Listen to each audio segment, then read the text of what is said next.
Hey everybody, back again for another Regulator talk, this time with two of my closest friends, Flash and Osiris. Really putting you guys over there. How you guys doing today? You kiss my ass. Yeet. Guess we've already done it. Bend over. give me that captain rank. Cyrus Ooh. here. Cyrus here is gonna be leading the charge for all the esports stuff within ISR and all that. Flash, I don't know what you do, honestly, but you're good. Sits You're in a the good corner guy. and eats glue like a contributing member of this unit. You're a good guy. Hashtag Daddy Daycare. Uh, the one with Vin Diesel. You ever see that movie? Just me? Huh? Okay.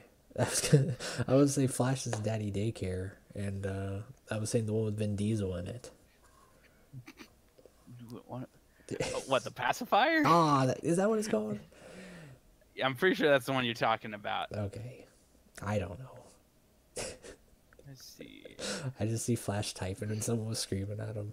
But now we'll jump into esports and all that on the side of things for Okay, ISR I'm back. and all Sorry. the fun stuff to come. I just had to avoid a nuke going off in my room. So. That's okay. We were just calling you Daddy Daycare. Oh yeah. Okay. Yeah. The pacifier That's fine. or whatever. So we're gonna jump in here and talk about kind of how we all met, and then all the great things to come for ISR with esports and whatnot. Hopefully, really getting that kicked off. Whether it's Rainbow Six Siege or anything else. I know definitely Knight and I will have a big discussion one day on like our future with Fallout 76 because we want to take that really serious. Whereas I know you guys really want to do something with Rainbow Six Siege, and hopefully I'll be able to use my assets and resources to accomplish your guys' goal in that there. So we'll start with I think Flash in this one. All right. Because I've known you the longest, and you and I have crossed paths without really knowing it. And there's multiple times where if you go back a year ago onto this channel in 2017, you'll be able to see old videos where you and I cross paths. There, you can hear your voice. You can hear me probably talking to you, but we wouldn't cross paths again till like months later. Interesting enough. So how long were you in the Star Sim game? Up until we crossed paths probably in like late August.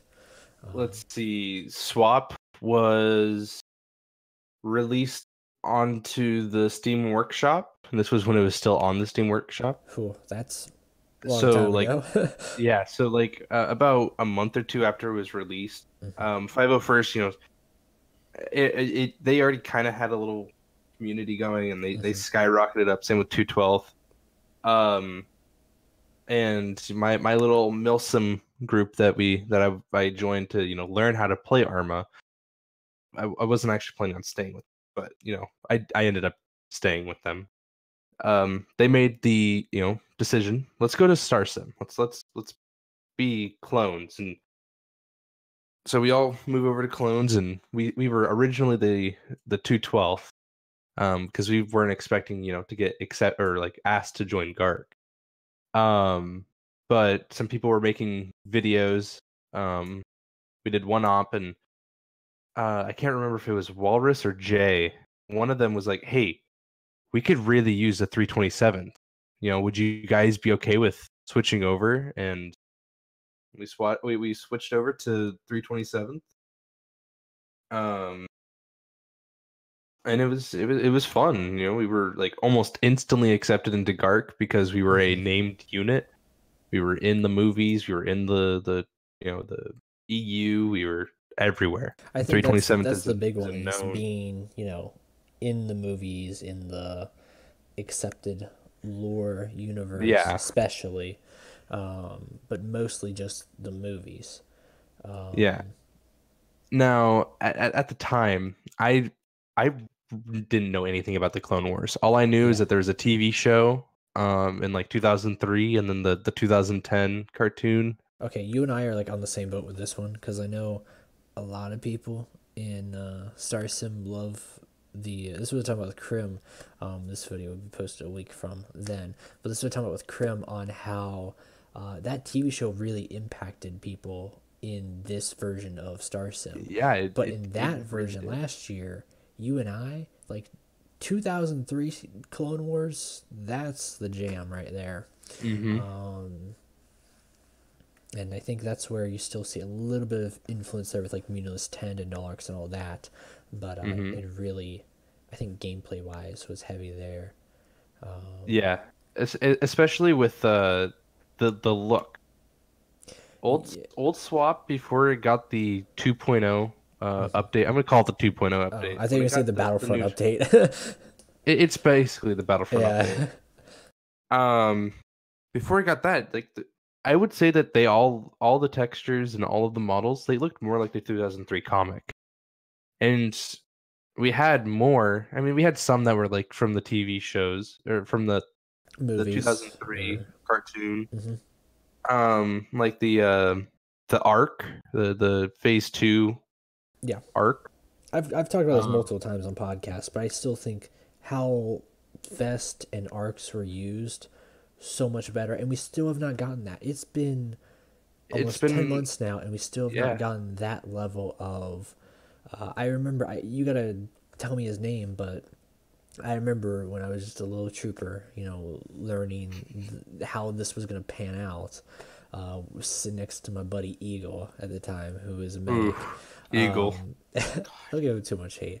It was a medic at the time, and even like as small as like the 27th was, we still like wanted to maintain and be professional.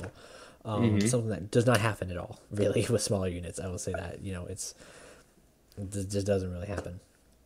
Well, and it's also it's not just smaller units. It's just most units now, because old swap there wasn't a lot of people. No one really knew how to get the swap. Once it was kicked off the Steam Workshop because it was getting DMCA'd. Once that happened, a lot of people dipped out. Yeah, they either were like, yeah, no, I'm not doing this, or they didn't know how to get anything. Because before they went over to VK, I remember the 327th unit commander at the time, before Gaz took over. His name was Carmine, and I can't remember what he changed his name to. But I always knew him as Carmine. He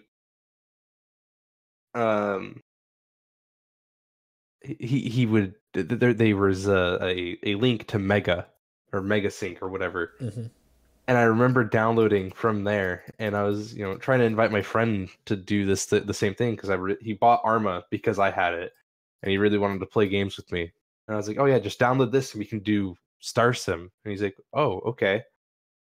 And then I send him a Mega link. He's like, ooh, no, I'm out. I'm sorry. I thought it was on the Steam Workshop. Definitely it's like a big turn off there. Who was the guy who wore the arc armor with the green pauldrons? Because he was always the one that stood out to me in the 327th. Because it was kind of like a big deal when you saw him. You were like, hey, this guy might actually be good at the game, The funny thing was that all of our arcs sucked. That's all I remember, is that the arcs little misconception in Star Sim. Yeah, actually, like, the best players were always the ones that were at the ops. They're on time, and they were always the ones that were there. The arcs weren't exactly super dependable on. They were always busy or something. I'm gonna cut this one to Osiris here, because we're bringing it to about when I dipped out of Star Sim in about September to like late November, early December, before I came back again for Orion. I did the same thing. Yeah, well, we did it one more time. We did it for Orion. So I'm gonna cut it here for you. What were you doing?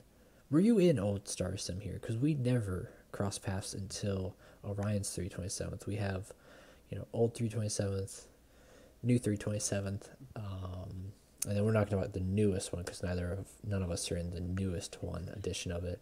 But where the heck were you all this time? Like, were you even playing Arma? Were you doing something else, or kind of? Okay, so My memory's a little fuzzy on some of the specifics, but I don't quite remember.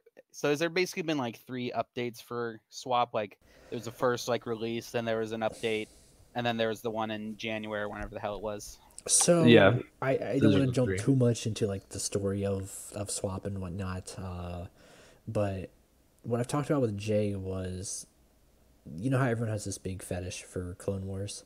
It actually started with the Imperials, and then it branched off to clones and the whole 9 yards. So I would say officially only look at it as 2 updates, but there has been more and stuff from that. But the 2 notable, big ones, I would say. So there has been 3 major ones. uh Because okay, regardless. So basically, the one thing I do know is that when I first joined in the whole Star Sim thing, and I finally figured out how the hell all that ZK, VK, whatever the hell you call it, when I figured all that crap out, I went and joined the 321st with Corvus.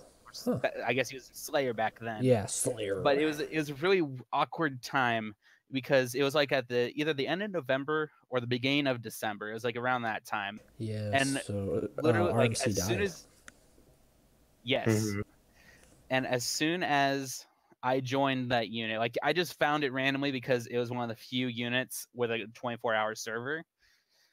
And like not 2 days after I left or after I joined, I had just enough time to talk to Gov and Orion and get to hang out with them a little bit. And at that point, I had never even met Slayer or Eagle or any of the actual higher up guys. And of course, knowing my luck, 2 days after I joined, half of the 321st decided to up and leave and follow Orion to the 327th. Yeah, that was the story that I sat down with Corvus one day nearing the end of 327th.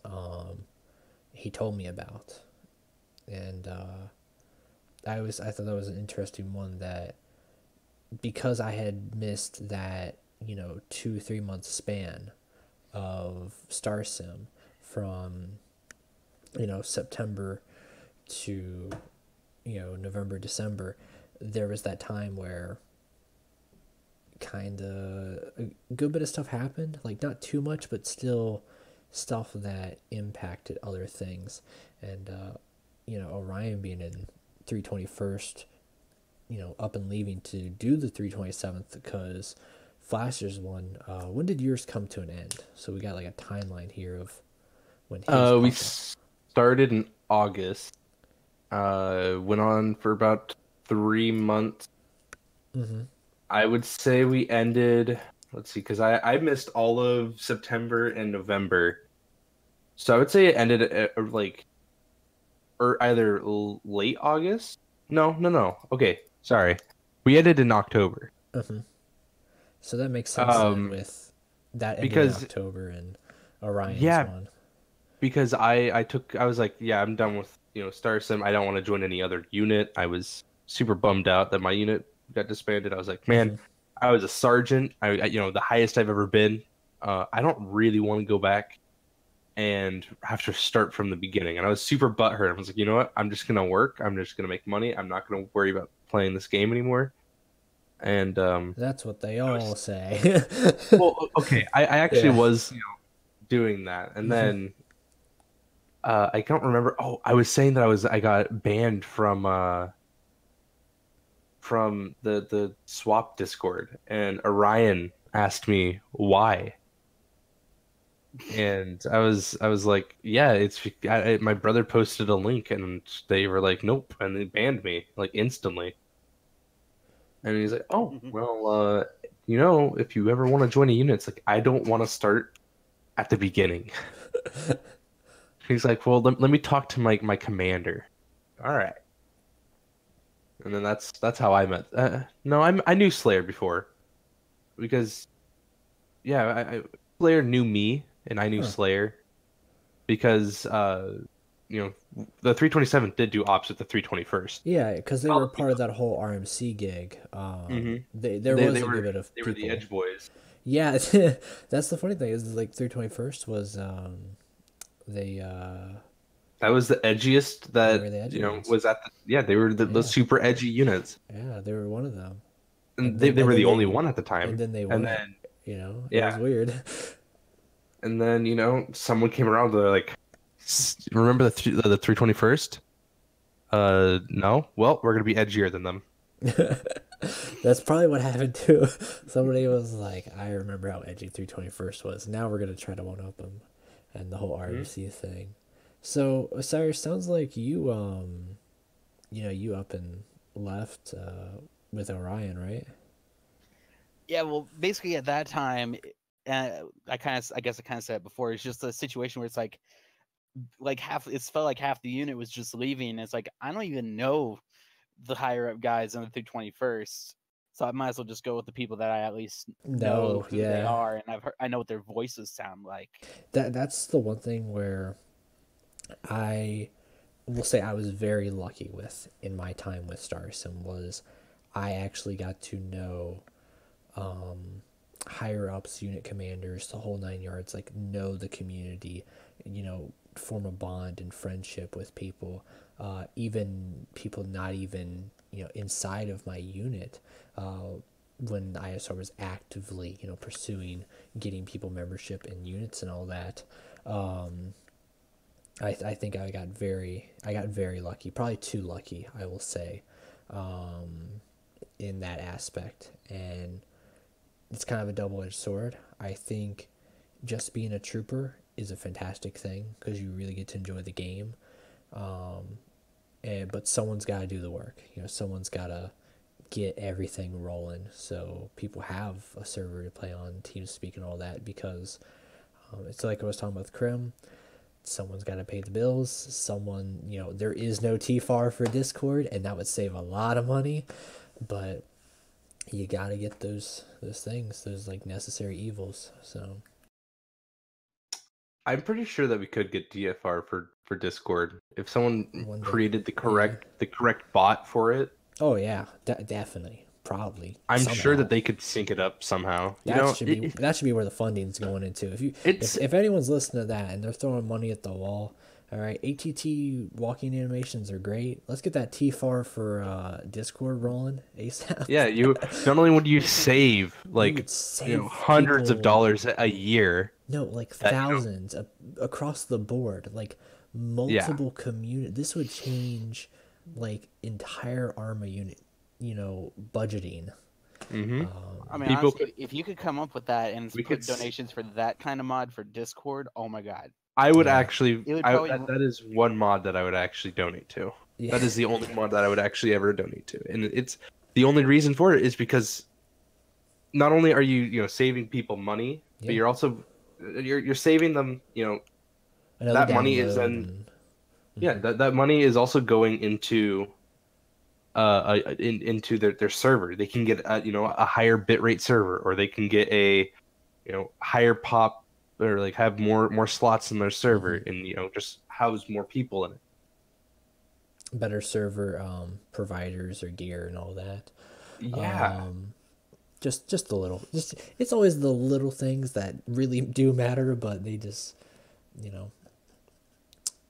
So we gotta kind of downgrade you a little bit here, Flash, because while you were doing sergeant stuff in Carmine's 327th, you didn't really make it above what CT or clone senior trooper or clone veteran trooper over is called in Orion's. Osiris. Oh god, we'll get there. We're already jumping into this part. Yeah, we've already jumping straight to this one. I guess this is where I'll say where I come in here. So I come back, I go in the RMC Discord, and I was like, Orion really was the first one to get me back too. I'll say that. Like, I was in the swap Discord and I was like, hey, what's up guys? And I was like in the RMC and I was like, oh, this place still exists, haha. And then Orion was like, yeah, he was like, you do any Star Sim? And I was like, yeah, I haven't done it in a while, bud. And he was like, you want to? And I was like, sure. And at this time, fun fact, just to be completely honest with people, there were people that were uploading the swap mod on the workshop. Now no one can do it. Like they're really tight on that. But back, people would get away with it. They'd be like, not Star Wars, or an original mod, or like they'd name some really funny stuff to get away with it. But I think oh my god, that's right. It was what was that one name? So I never had to go through the VK link until the new update because of everything. And I will say this: people don't give Orion much credit in the sense he's a very oddly smart guy. I'll say that because it's like getting infinite loading screen fixes and all that, and little scripting stuff between him and KP they worked out. But so he took like an introductory coding class. Probably, I don't know, something, or maybe he was just the only one to care about it. You gotta remember, like, that was only a problem for the people who were hosting servers, and a lot of the people don't host servers, like, so, he was like, hey, you wanna come try this out? And I was like, sure, like, 187's been dead, and I think at that time I was doing like World War II stuff, and I was having a lot of fun, and that's what kind of bit me in the butt in 327th too, because I spent more time in 327th, but I was still having fun doing the World War II thing here and there, like once or twice a month. So I was rank captain, whatever, which ranks, I will say, never really cared about or mattered, but at least in having a say, they do matter in that sense of like, people look at you and be like, hey, you're just this rank, but you really have to make your voice be heard and stand out, and kind of remind people, like, you have to take them away from this whole ranking concept, this whole virtual reality aspect. You have to like just be human with them, and I think Orion, outside of Star Sim, is actually a great guy. I will say that. I know a lot of people will dispute that. I think outside of Star Sim, he was actually a pretty good guy, but in Star Sim, I don't know if it was because of the money he was putting into it or servers, but very, very locked up, and kind of hard to break. But I will say this, his 327th is that weird parallel between old Star Sim and new Star Sim, because if you look at it, they still had official kits and all that. They had like organization, they played with other units. It even though we kind of did get lazy near the end, I will say, and we had the whole Liberation was basically our ops, but we still had like that good parallel between as things were shifting to new Star Sim. I want to take a little bit back though with you, Osiris. Did you actually start off as what was it, sergeant, or? No, I was like basically like a CT or maybe even CRC at that point. Because I know Gov was corporal for the most part. I just want to know how you like rose to the ranks or whatnot. Well, I mean, at that point, it was really just a case of there's literally like, I think Gov was the only person above CST because I think he started at like Lance Corporal, and essentially it was just a matter of me asserting myself during operations, just because like somebody was going to get that position one way or another. So it was better to just show us like, hey, I can do this shit too. And I thought I did prove that, but apparently only enough to get to see sergeant or whatever the hell. Yeah. But essentially, it was just a matter of being more outspoken and talkative than everybody else. And I wouldn't lie. I think at that point, it was more, I would hang out with Orion a lot. Like, I would be a part of the group that would always be on the Discord. Mm-hmm. You know who I really missed in our little group of 327th guys? What's that? Rifle. The medic. Fuck, I barely remember. Oh my god, now I'm sad. He just who's Rifle? When the Discord, I don't remember Rifle. You never heard anything from him. Right, exactly. Rifle. Rifle. There was Osiris, and then there was Rifle. Like if I had to find a hierarchy, which you can meme it all you want, if I could find a hierarchy of the 327th, the chain of command, higher ups, it would go Orion at the top clearly, and then you can make the joke of like then KP, and then Osiris and Rifle, and then Gov. You know, there's always been that long then break. But yeah, no, Rifle and Osiris were like the two, like, I wouldn't say 1-1 and 1-2 because we didn't ever use that. I will say this, Orion's method of like pick your team like dodgeball style, I loved it. I thought it was the greatest thing ever when he was like, all right, op time, this guy's squad leading, this guy's squad leading, because they're the only two with the certification for it for some reason, because no one else has a certification, because KP hasn't taught them yet, you know, not Orion, but take KP, and it always be dodgeball style, you know, and I of course I was EOD, so I was the only orange guy in a bunch of ugly looking, not even bananas at this point, just like ugly, or urine yellow. So what did you guys think about all of our fun there? Well, going back to one thing you said, because I have a very big contention on whether or not Orion is a good person outside of Star Sim. All right. Specifically because I contend that I think he's a bad person specifically because of his actions outside of the actual game.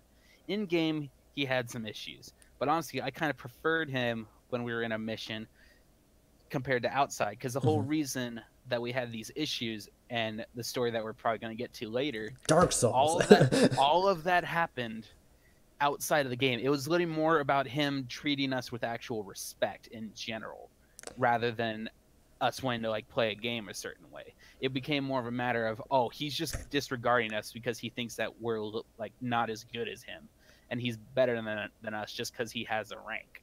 I probably should have been more clear on that and saying like outside of Arma. You know, I still think he's more. I think he still has some social issues that's maybe not as severe. Yeah, but douchebag. And I don't know, he might have changed now. I still haven't talked to him since. I'm still blocked by him.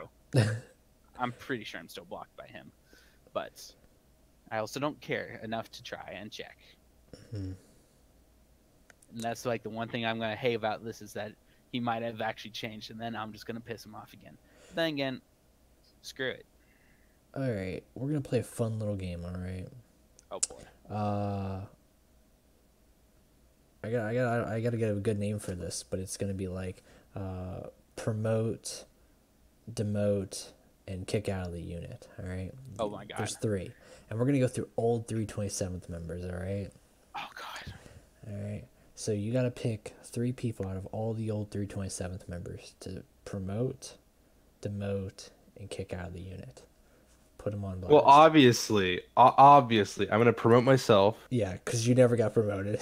Okay. Never got promoted. I was there at the very beginning of the 327. I was like, I was on the boat. I was like, you know what? Yeah, I don't care what I'm told. I don't like you, Eagle. You're a mean person. And I was like, you know what? I'm just gonna. Only reason why I joined 321st was because of Orion. So I was like, I'll follow Orion. I don't care. I was like, yeah, I told, like, I was actually looking at my PMs with Corvus or Slayer. And it was my very first one I sent him, I think. Let me see. Oh, no. Okay, it was...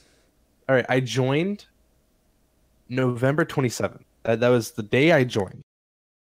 The day I left was December 7th. I was there for 10 days.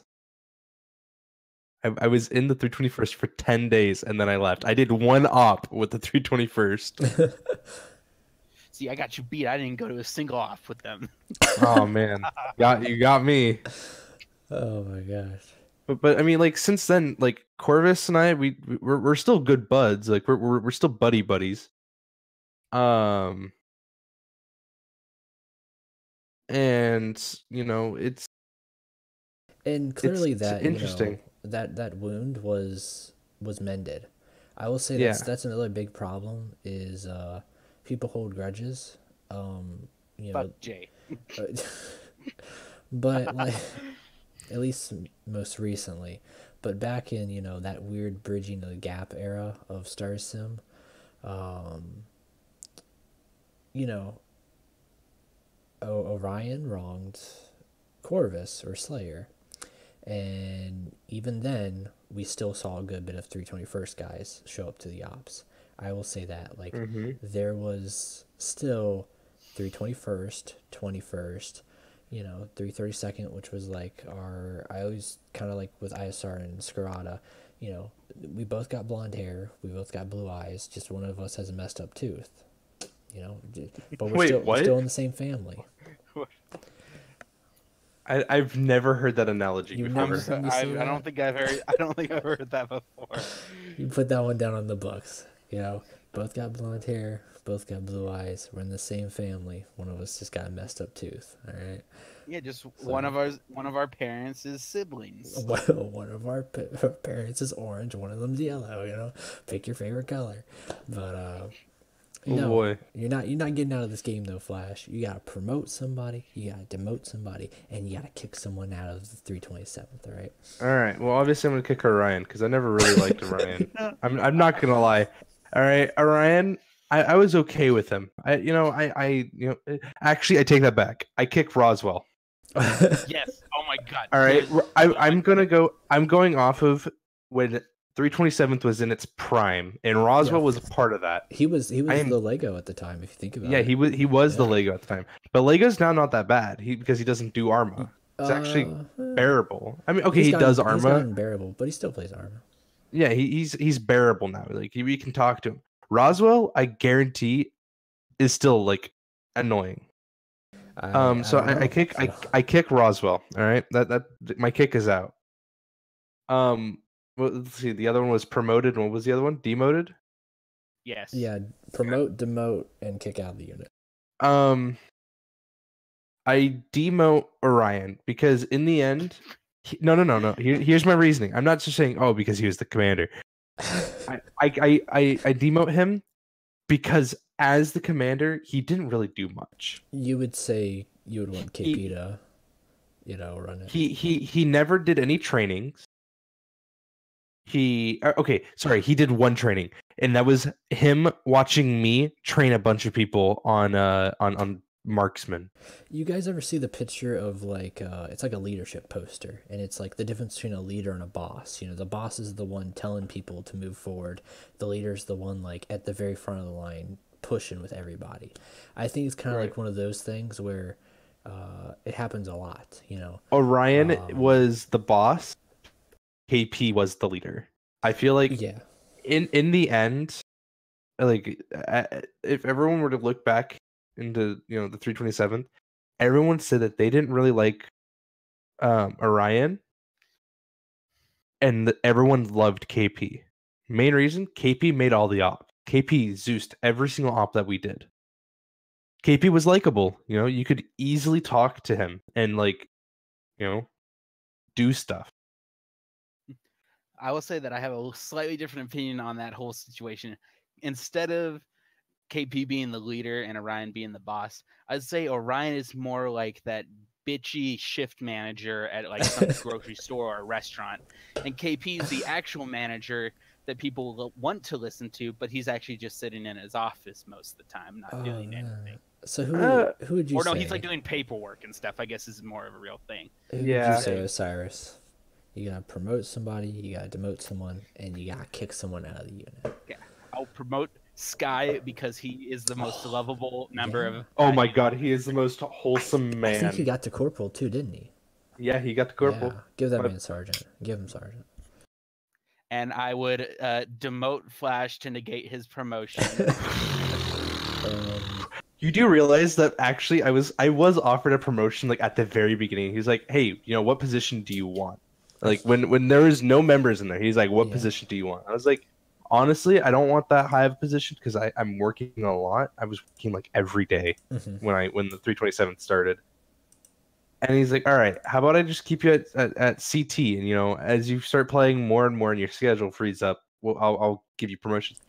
I got one promotion, and I was actually like very active. I guess he during thought the ops. I guess he thought your schedule just never opened up there. Yeah. Yeah. And so like I honestly just made it a meme, and I was like, you know what, I'm gonna be the most useful CT that ever lived. I had every single Cert. cert Yeah. besides flying, because I cannot fly to save my life. No, I can fly. I can fly. I would say I cannot they land. just never did the flying cert ever. Like, No, I was got one it of with those rare KP. ones. I did it. I was like, KP, you know what? I've been flying for like an hour. I'm ready for this. My flight experience was actually an hour at the time. And he's like, all right, let's do this. I'm doing great during the rest of it. I got, you know, I did everything that he told me to do. I'm like, yeah, I got this. Easy. And then he's like, all right, we got to go do a fast land. I heard that, and I instantly just thought, this is going to work. Uh-oh. Can we just go back to base? I'll just do a slow land. I don't want the cert. He's like, no, you're doing a fast land. If you blow up, you don't get the cert. Oh, Like, dang. oh, okay. All right, fine. Well, I mean, he doesn't want people having a cert that or like, you know, being certified for something that they can't do. Yeah. I'm like, all right, fine. You know what? That's fair. I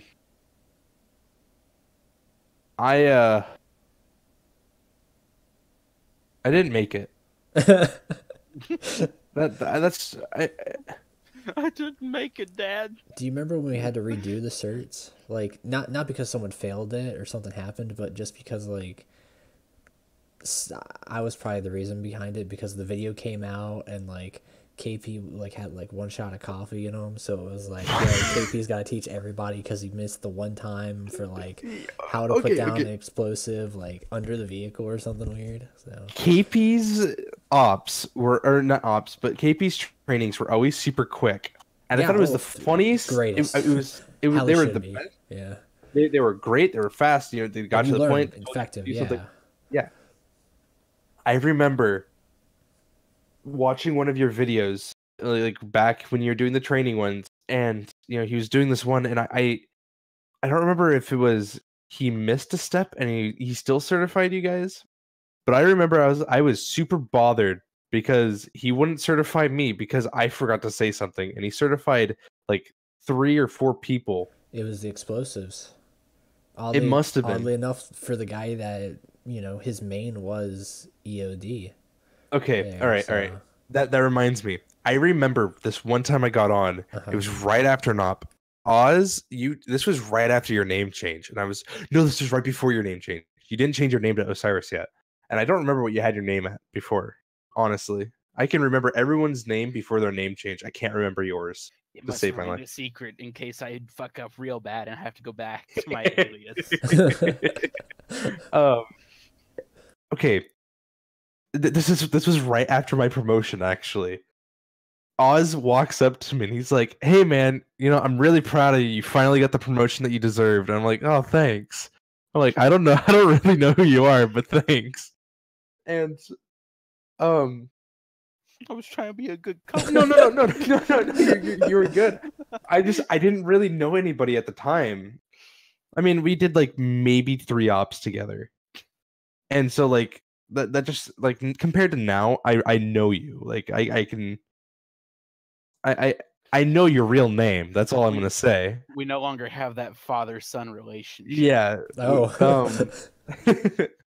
But like I remember we were doing. I was right after that. I got my trainer certification, so I could do training. And then like right after I got that, I'm like trying to entice people to come to one of my trainings. And Bolt's just like, "Hey, who wants to get EOD trained?" And everyone's like, me, I want to be me. And he took like 12 people with him to go and get EOD trained. And I'm like, Bolt, I didn't know Bolt at the time either. Like Bolt and I, we were acquaintances at the time. We weren't friends. I wouldn't say we were, at least, because we talked maybe once or twice. I didn't know you were a YouTuber until like after the unit disbanded. He was like, why are there so many? He's like, why are there so many new recruits? Where's Patches coming from? You know, I always say, I always tell Patches, I'm like, Patches, I'm like, you're a good guy, you're my friend, and I'm really sorry for everything I've done to you. He's like, what? I'm like, I should have never brought you into Star Sim. And I always tell people that too, that I bring in, and I'm like, we have good friendships, we have good memories, but this whole Star Sim mess is like, it's a mess. But it's Yeah. you know, it's our mess to make do of, you know, for the most part. And so like I'm just thinking like at the time I'm just like Bolt isn't EOD trained. What is he doing? Or like he is trained, but he's not a trainer. What is he doing? I'm so you needed triggered. This the is trainer tag. yeah. This was right before I just started. This was when sorry. Let me recollect my thoughts. This was right before I decided that I don't want to think about Star Sim the way I have been. This was when I was still in my sergeant mindset. What is he doing? He doesn't have the certs. Yeah, so like, I'm more stuck up than I should have been. I was, just a douchebag. And I was a bit more laid back than I was as a sergeant. I bought a kazoo and I would play it during ops. I remember that. You remember when we do the listen here, what do you say? It's like some Bruno Mars song that Frank always played. It was like our go home song. Yeah, and then I remember I would play it on the we're done recording. on the lat. We're done recording. We're just like, roll the music. If there was ever like I can't play it because Bruno Mars is really, copyright heavy, but if there was ever a clip of like all of us dancing to it, it would probably be after our little hearts and mind thing we did one time. Oh my god, that was a great op. I still have one of those, a picture of that on the background of like the Steam page for Arma. Yeah, we had like on my library page. That's always the problem. We had when we were in the game, we always had a lot of fun, and I think that's another takeaway of like what's the big change now. Of maybe it's because I'm actually involved in multiple things of helping out, teaching, work. Like I understand completely why like people like KP and Osiris or not Osiris. Orion, like they leave because it just so much of like they don't get to enjoy it too much. But yeah, I completely understand that factor. But we had a ton of fun, and I even taught like all the guys in the 321st how to do EOD, and they were the commandos. And I thought, this was something I was talking about earlier of the big difference between then and now is you always want to have that one guy who's a hype guy who represents everything you stand for and will go to other units ops representing you, and I think Goof does that for me, and I'm so appreciative of him because he doesn't have to, and there's no need to because ISR isn't a unit, but he's always like Goof of ISR in case we ever come back as a unit one day, and I'm like not today, but and that would be me, oddly enough, and he was like my protege in EOD. That was me where I would go to 31st Nexu at the time, which was the 104th or whatever. I would go to Kal-El's 104th, it would become. I would go to 21st Nova Corps, 332nd. Like I would go all around just making a name for the 327th, making us seem like better and better. And I don't know if it was me or anyone else, but it really helped to like mend the 321st and of course in Orion's thing, because I know that near the end 321st really started showing up because Lego was a commando, and we all remember that. So that was funny, which he is now also. But no, I'm gonna do the game also of what was it? Promote someone, demote someone, fire or kick someone out. Osiris. Wait. Before you do that, I want to go back a little bit to my suggestions, and even though I 100% agree with my decision making abilities and reasons, I honestly feel like Flash probably had the best one. Like I agree with him more, just because of the fact that I wish we could talk more about Roswell without looking like bullies, because oh my god, And honestly, I do think Orion would be better if he wasn't in such a high position of power, because he wouldn't be able to be a total douche. But other than that, like, I don't know. To me, that's all good. Like, I really regret letting Roswell stick around as long as I did. I gave him way too many chances. That's probably one of the few mistakes I can think of when I was leading. I like to say the 327th was a social experiment because, and I'm completely biased to it. If you look at any other unit with their bottom layer of people of the stack of CTs, I still think we had the greatest ones ever to come out of it. And I'll just name a few. Like Goof, myself, Frank, Elf, Suna, Banks, Flash, Supa. Like we Patches. Suna and Banks, the Australian duo.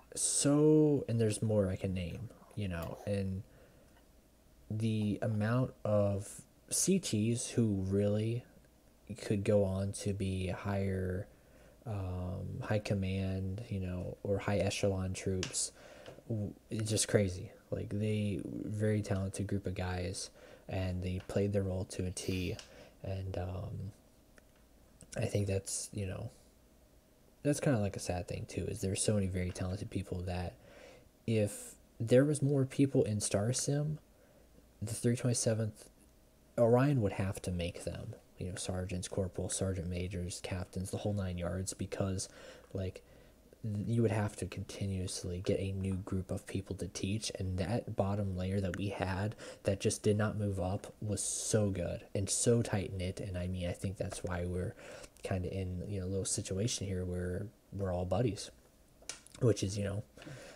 bad for the unit but good for our friendships and all of us, because it was a social experiment, because none of us could move up, and so we all know how it ended, with everybody being like, well, if you can't trust us, why should we stick around, and we'll get to that anyways when Flash comes back. But no, to answer my choices for promote one, demote one, kick one out, I would say promote Hermit. I think he was actually a pretty good hard worker. But wasn't he the one that would blow up every single time he tried to do EOD? He tried his best, but he's not. But he, like, after I became EOD, no one else was EOD until Goof showed up. And I really want to find old videos of like when Goof showed up and Hermit doing EOD before I became EOD, because those are great gems of like just seeing the transition of competent EOD guys. Like, I remember there's a video of me screaming at a commando, at a 321st Repsop commando, and I was like, there's a bomb there. Like, huh? Oh, I thought, I guess you cut out for me a bit there. Like, I remember there's probably a clip of me like screaming at someone on Corvus's unit, and I was like, yo, like there's a bomb there, like don't go near it. And he was like, this bomb? And he turns around and blows like half of a squad up. And I'm like, yeah. And so like that's the only time, like, I can count the times I have died while doing EOD, like on my hand or on one hand, and it's like 2 times, and neither were my fault. Both times were, one was at nighttime and the guys didn't listen, and the first time was the commando guy, and then the second time was near the end at the nighttime. But so I would promote Hermit. I still think he worked his way, he tried, and he was faithful to it, and he kept it real too. He very much was like, hey guys, life's getting tough, so I gotta head out. But even then, when he head out, he came back and did some things for a bit, until eventually he couldn't. So I think he definitely deserves an honorary sergeant rank or something funny, if we were to do like a fake promotion Hall of Fame for those guys. That's what we need to do, a Star Sim Hall of Fame, or a Star Sim Mountain Rushmore. Imagine that. Oh, that would be freaking amazing if we could like mod something like that onto an Arma map. That'd be funny. So I would say promote him. Demote Baker. Because I remember when Baker started coming around and he played Dark Souls with Orion one time or something, then everybody had a problem with Baker, and he's not a bad guy, but I think because he played Dark Souls or whatever, I think it was Baker. Watch it be like someone completely different, but like he showed up and got CST within like a couple days or something weird. Like he went from CR to CT to CST in like a couple of days or a week. And I don't know why Orion was hanging out, like throwing out promotions like they were candy that 1 week or something. But yeah, I think he definitely rose maybe a little too fast and maybe got a little bit to his head. So, and then kick someone out of the unit. That's a hard one. I don't think there's really that many like people that caused problems in the 327th. I can't really think of any besides Orion and Roswell. Yeah, that's really it. I mean, I guess it seems pretty bad to say, kick out the unit leader and let the second in command run things. And that's a very rare occurrence there. So. At least KP would have been more likable. But I guess this would be a good question to ask again when Flash gets back. Mm-hmm. But the question that I was thinking of after we had this conversation is, if we could go back to like January or late December of last year, would you do it again? Would you do all this over again? The 327th, the breaking off, all that stuff. I would say yeah. Just because I've met a lot of good friends and everything happens for a reason, even from here, because I don't know. I don't know what I'd really be doing, honestly, because I still managed to get a lot of life accomplishments done at the same time, like graduating college, work and everything, and I think just life being better and moving to a bigger house and everything, and I think everything kind of pans out for a reason, as oddly as I say, like a butterfly effect on people's lives. I will say this, I don't know why this makes me just laugh and have great memories, but I ate a lot of good chicken tendies during ops. Like, I remember, like, op time was always 7 p.m., and I'd have some really good chicken tendies with ranch. I don't know why. And I would do it again. I would totally do it again. I would do, but I know some people would be like, oh, I wouldn't change a thing. I would say, if there was a way to manipulate it where there was no such thing as new Star Sim and old Star Sim, I would do it that way. Because even though I'd lose out on like my EOD gear and we'd lose out on BACTAs and all that, I would very much prefer old Star Sim gameplay over new Star Sim gameplay, 100%. But what about you? Would you go through this whole mess again? See, and that's kind of the reason why I even thought about it. And it's just kind of, I feel like I would go back and do it all again, because as many problems as I had with Orion and like certain individuals within the community, it was still like the only reason I even kept doing it was because it was so much fun to actually play the game with all of these different guys that I eventually got to know over a period of time. Maybe that's the other problem, is we didn't have a lot of like, in like this Star Sim for a lot of units, there's not a lot of guys that bounce back and forth between each other and have like that much good chemistry and relationship with one another, like everyone, despite it being like a dodgeball system of like picking people, like you wanted to work with everybody, like even if we were divided in teams, like you wanted to get to the end and be like, yo dude, like I'm glad we're all back on the same, right next to each other, because I think everybody really enjoyed each other's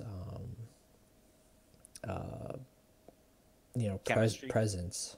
I was going for that, like their presence, because after school, after work, hop on, play a fun game, and Liberation helped out a lot too. It didn't make ops more unique, but it did help out to keep people, you know, be like, all right, well, we've got 2-3 hours to play tonight. I'm gonna go heat up, you know, nachos, get a pizza, get some Domino's, and we're gonna go take Kavala. Let's go, just whole guys, you know, and and we played it serious too, though. We weren't like dicking around and like being Imperials or like you know, when we were doing Liberation, we were doing it as like, all right, I only got this MOS or this kit. I missed that unit loadout thing. I did find it on like the workshop and the like script for it. The unit loadout transfer tool 2 or whatever it's called. I think every single unit should have it.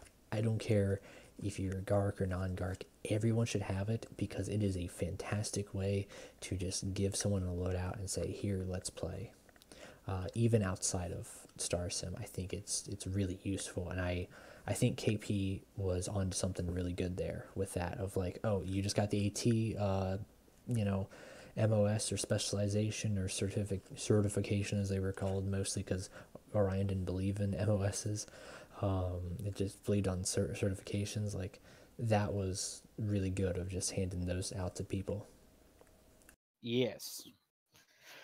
But yeah, like back to the question, it's just honestly, like bringing up the question it's kind of depressing to me, just because I'm not sure if it's really if it's even possible to really go back to that kind of situation with all those different guys that got along so well. Because I mean, I don't even remember when the breakup happened. I can't quite recall how many people left. Everybody. But I felt like, it felt like everybody was so tight knit that they were willing to put the group over Orion. Like, exactly. That one guy. And it kind of blew my mind. I was like, oh my god, you guys are actually every single person. And it was beautiful. And obviously, eventually, like, people started to trickle away and things like that as usual. Yeah, like. But I feel like I kind of wish I could have found some other people to help lead the unit. Mm-hmm. Because really the only reason that I stopped going was just because I found a full-time job. Yeah, and it was just one of those things where it's like, I just do not have time to manage this whole thing again. Mm-hmm. And I think the other problem is that even though I really liked the people in my unit, I think one of the other mistakes some people can kind of make is there was too many ops that took place with other units. And I think one of the issues with this whole community in general is it's not really that like the 327th just hates the 321st. And I guess that wasn't really the case, but you know, it's examples. Yeah. But it's like, it's usually more the leader has a disagreement with this other leader. Yeah. And then suddenly it's literally like running a country, like, oh, Trump hates Israel, so now it's Israel versus freaking the United States. It's interesting you say that, because for me, it was one of those things where, like, I would say a very high number of like unit leaders. I don't think there's really any unit leader I didn't get along with. There might have been some that I just never really talked to, but I talked to like most of all of them, and I got along with all of them, you know, and always invited them.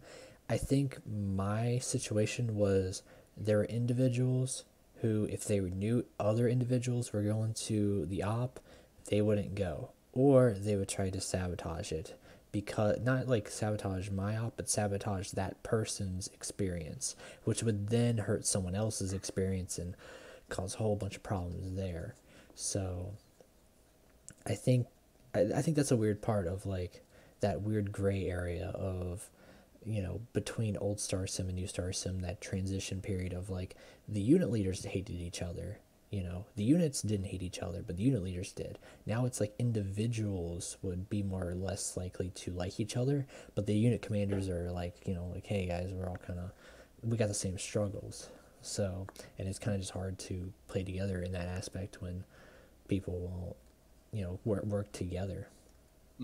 And I guess I'm gonna kind of use this topic of like unit relations to segue into something that I've had a strong belief of since I became a leader.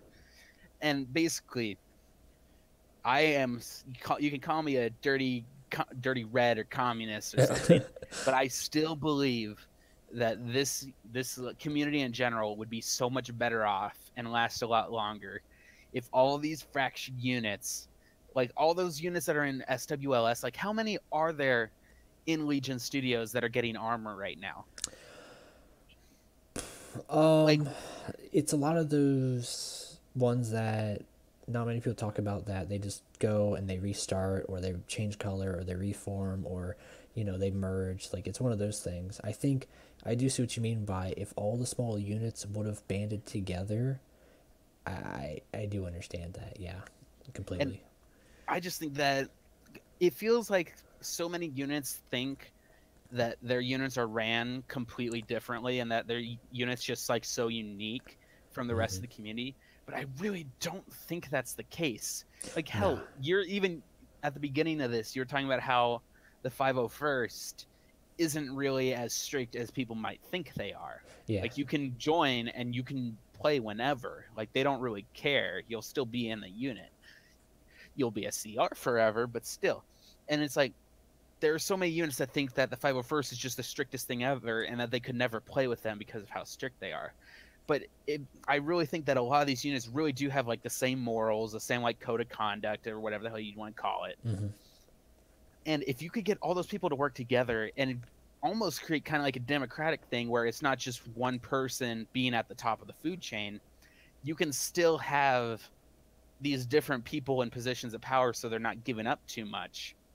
But you can all schedule an op at the same time, because you are all going to be one main group, and that now there's no point in scheduling all these different ops at different times, because you can just all go to these big ones, or just do like the 501st does and just have like 24/7 servers. Yeah. At that point, you can just and you can also like pool the resources to get all these different servers and stuff. So you have any if you want different types of stuff, pool the money together and you can get whatever the hell server you want, because the 501st has like 7 servers and they only fill up like 2. Yeah, I know we talked about this definitely with the this was KP's idea, and I actually have the document still.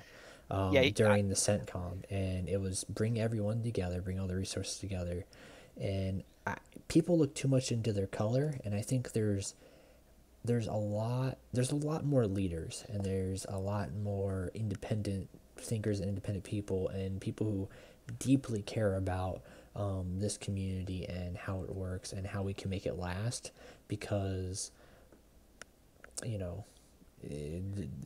opposition's already not on the workshop, so it makes it harder to get people, and then how are we going to keep the people in? So, and really, like, I can at least say one thing is that I feel like I was proven right because the only reason KP and I even brought up these ideas in the first place was just like CENTCOM wasn't working. None of it was working. Nobody was really communicating, and any attempts to communicate seemed more like superficial. It didn't really seem like a real attempt to establish connections between the units. And it was like everybody was so caught up on like how it would work. Like, oh, would this mean we have to be all the same color? No, it doesn't have to mean that. But I think something that we could have worded it better, and it may have saved that whole group up or grouping. It's just like, even if you want to say that you're still the 187th, the 321st, or whatever, you could still convert everything into like, let's put everything on one Discord. Let's not have units have their own Discords all over the place, so that if you want to go and try to bring other people into your event, you have to go to 10 Discords and put announcements in it. Like, why don't we just all merge our Discords together, like delete a bunch of this bull crap that nobody needs, and then just set up one big Discord? And that way, whenever you're scheduling something, like, it's that Discord that's being scheduled, so everybody that's on that Discord will get to see it. And even if you're merged everything together and like kind of change the way the structure is, you could still keep your colors. Like, you don't have to switch everybody around and make everybody all gray or blue or whatever, because you could still have like those little platoons or regiments and things inside the overall unit. The whole point was just to make everything work more closely together, so that we had a large community to attract people to. Because I mean, we were even talking about how the 501st, like, they get so much assistance just because they're the 501st and they're the color blue. And I don't think there's any other unit that has that color, because we all Nah, know not really. if they took that color, it would not be good if they took that color. And the whole thing is just like, it also helps them that they're the biggest unit, and because like since they have all that exposure, they're the biggest unit.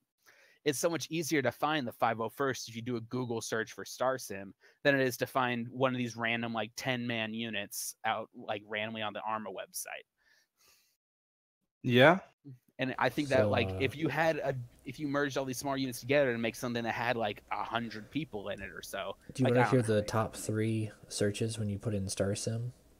What is that? So when you type in Star Sim, actually, on the front page is the 501st Legion, but that's like on the search for all, under videos for all. You see Forensic, how to join the 501st Legion Star Sim unit. Then you see Star Sim Power Electronic Demo. I don't know. And then you see Anti-Tank Certification 327th Star Corps in Arma 3 Star Sim unit by yours truly. So, damn. You know, other than that, there's a Coruscant Guard and 9th thing, and there's a 104th thing if you look a little bit closer, but most of it's, you know, minor Forensic. It's nothing really else in between, and very few and far in between also of, you know, using that media to get people in.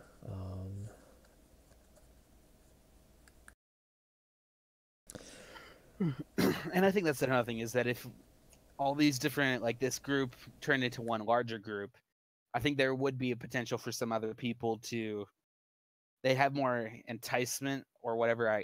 It's more enticing for them to actually spread the word if you were in that unit, Bolt, so that they would spread your YouTube videos around. And then once that started getting a little bit of a kick to it, boom, you'd have that stuff spraying around to other people, and it would hopefully get a little bit more popular. I just feel like in this current state, like if there was a YouTuber for any other unit, you'd only have like 30 people interested in those videos initially. But if you made this like larger unit, you'd have at least 100 people going around and maybe actually working together to spread the word.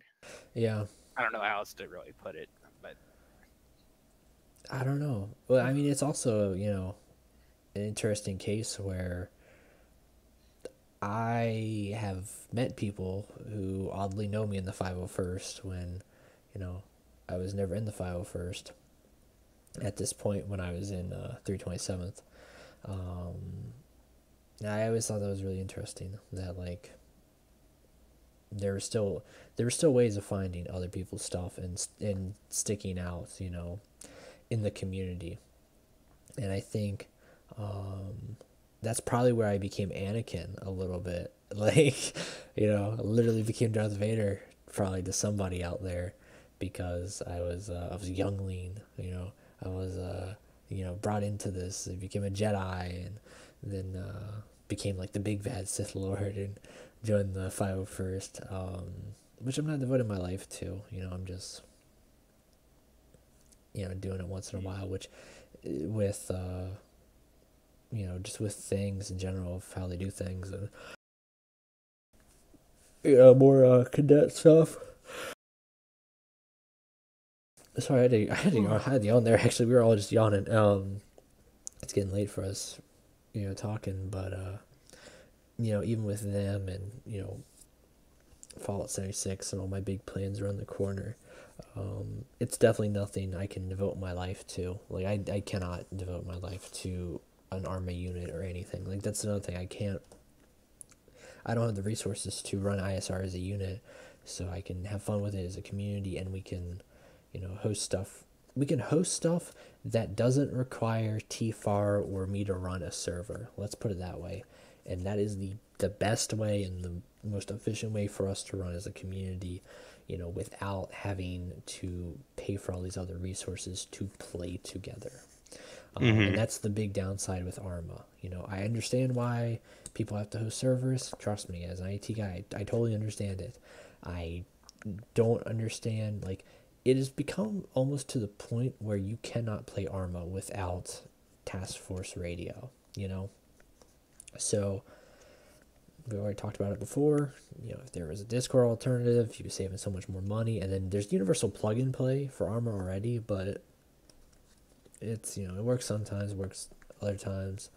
And that's anything else more on Star Sim before we head on over to esports talk?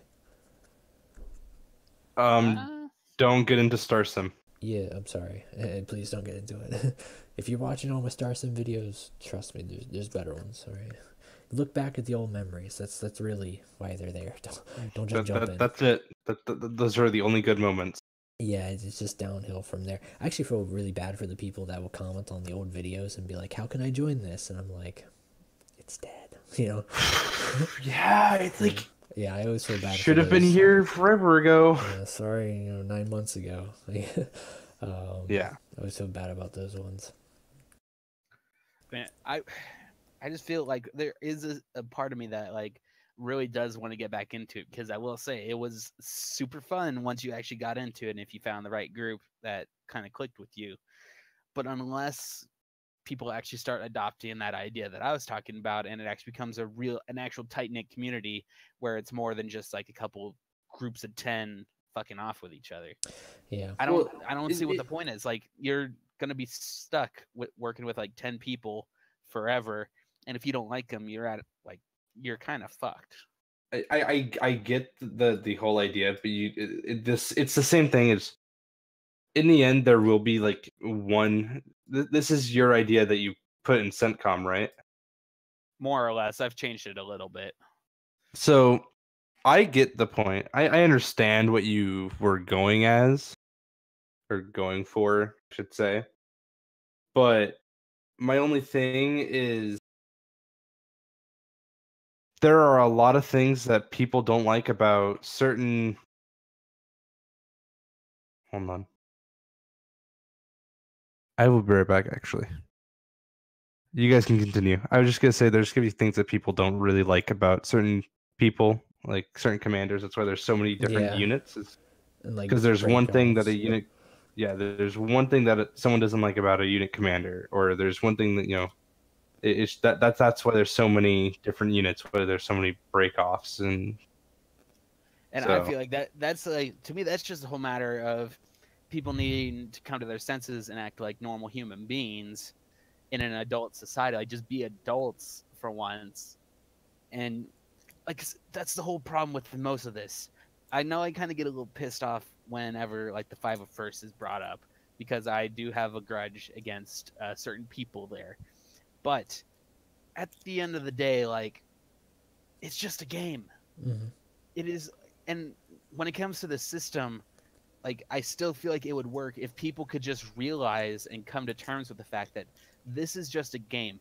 If you do not like a certain person, there are ways to where you don't have to really be in contact with that person. Like, you do not need to communicate with them. Now, obviously, if you're like one of the top guys on like the command staff or something, maybe you got to just kind of put your grudges aside and maybe just not pay attention to them. Just like do your job and don't cause any trouble. I feel like a lot of people think that is such a Herculean task to not start trouble. Mm-hmm. But again, I think people just need to remember it is just a game. Even if you do not think their ideas are good, you don't have to be a dick about it.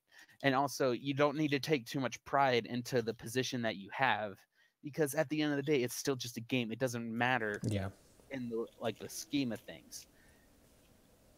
And it just really sucks, because the only reason I think it's not working and why nobody's willing to do it is because they don't want to actually grow up and be adults and act like an actual normal human being on this game. Yeah, there's a lot why would I do that? Man children. So I think it's a big thing of you know, taking a chance. Not many people will just go and take that big chance. It's very easy to just go and start a unit, but then they don't understand, like, you need a server, you need TeamSpeak, you know, the whole 9 yards. You need to set up mods, you need to set up events, you need to get a Zeus, you need to get squads, you need to get players, you know, the whole 9 yards of just ridiculousness. And I don't think people, you know, I guess my other thing is that even if there's these like these leaders, because Flash, if in case like I don't know when you got back, but the thing I was saying is that when it comes to like certain people not liking other certain people specifically, I still don't think that should be too much of an issue if these units all got together and started working together, because in the real world, if you don't like somebody that you're working with, unless you are literally required to be next to them, like you're working in the same department side by side, you don't really have to pay any attention to them. There's no requirement for you to actually interact with these people. You can just go and do your thing and just let them do their thing. I feel like that's what most normal functioning adults can do. Now, obviously not everybody in Star Sim's an adult, but if you're going to be a leader, you should be acting like one regardless of how old you are. Mm-hmm. And my whole point is like, I understand that I get kind of mad at the 501st for some stuff, and I kind of hold a grudge, so I feel bad about that. But there's a reason to hold a grudge. There are so many things that the 501st have done that irritate people. There is a reason why they are known as the worst Star Sim unit. And it's not because, they're big, popular, and, they're the reason that there's a bunch of smaller units. No, there are things that they have specifically done that is just not right. And there's that one specific example with the guy that had cancer, and he was kicked out of the unit because he was inactive. like oh god. And then he comes back saying that one, no, that is unexcusable. Yeah, I was agree with that. I was gonna try to play devil's advocate and be like, that as Star Sim as a whole, we have been able to.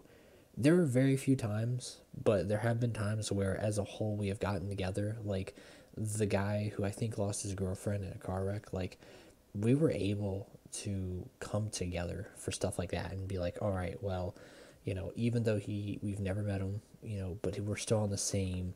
We might not be on the same team, but we're on the same soccer field, even though it's really weird because there's 50 teams on the soccer field, like the World Cup over here or something weird, but. But I guess just to finish my thing, it's just when it comes to like all these groups coming together, I still feel like the only reason that people don't want to do it is because they're not willing to accept that it's more normal and accept like it should be expected of them to put aside their personal differences for the sake of the group. And even if you were a leader, like say I was still leading the 187th and I really did not like working with like Corvus or something. If there was like 5 different leaders on like the command staff and like all the groups got together and there was just 5 leaders and then they got to have their groups and stuff. Even if I didn't like him, if I want to act like a normal adult, I should be able to look past my differences with him for the sake of helping the other 3 that are in that group of 5. Like just because you do not like a person or you don't like their ideas or things like that, that shouldn't stop you from being able to be professional and work with them. Mm-hmm. And if people could just get past that and get past these stupid grudges, because I swear, I don't know how old most of these leaders are. I'm 22. I'm pretty sure most leaders are like around my age, maybe a little younger or older. Probably most are younger. I would say the youngest leader I would say is around 17. And I think, I think 17, like that's a senior in high school. I feel like once you're a senior in high school, you should start being expected to at least have some professionality. Yeah. Because that's the point where you're starting to get like part-time jobs and you're actually learning how to interact with humans outside your friend group. And it's just kind of a thing where I can't imagine that most of these people do not have jobs or anything like that. So it's not like they are completely oblivious to what is expected in normal society. These guys should know that this is what normal people do, but they are choosing to act like children on a playground because it's the internet. And I don't think that like that's usually a big excuse, like, oh, it's the internet. Why should I do this that takes effort when I'm just on the internet? But god damn it, that does not need to be the case 100% of the time. I feel like it would be worth it for these people to set aside their differences to try to come up with a real solution. because I would rather try and fail to keep this whole community together than do nothing and watch it burn. And that's part of the reason why I don't do anything in this community anymore, because I've more or less given up, because I don't have any faith. I don't blame you. Step aside anymore. I really don't blame you, dude. Like, and I don't know how Star Sim's still around, honestly. Like, it will not be around very long. I'm not. It's just shrinking and shrinking. Will probably be around because they're putting money into this shit. But yeah. I don't know how long Legion Studios and stuff is going to be around, because the units that they're supposed to support, who knows how long they'll last. It seems like on a weekly basis when something new comes up after another unit died. And we could avoid that stuff so easily if people could just drop their stupid little prejudices against individual people and their vendettas and just work together. I'm having trouble articulating myself right now, because I just feel it should be simple. I feel it should be easy to accept this stuff.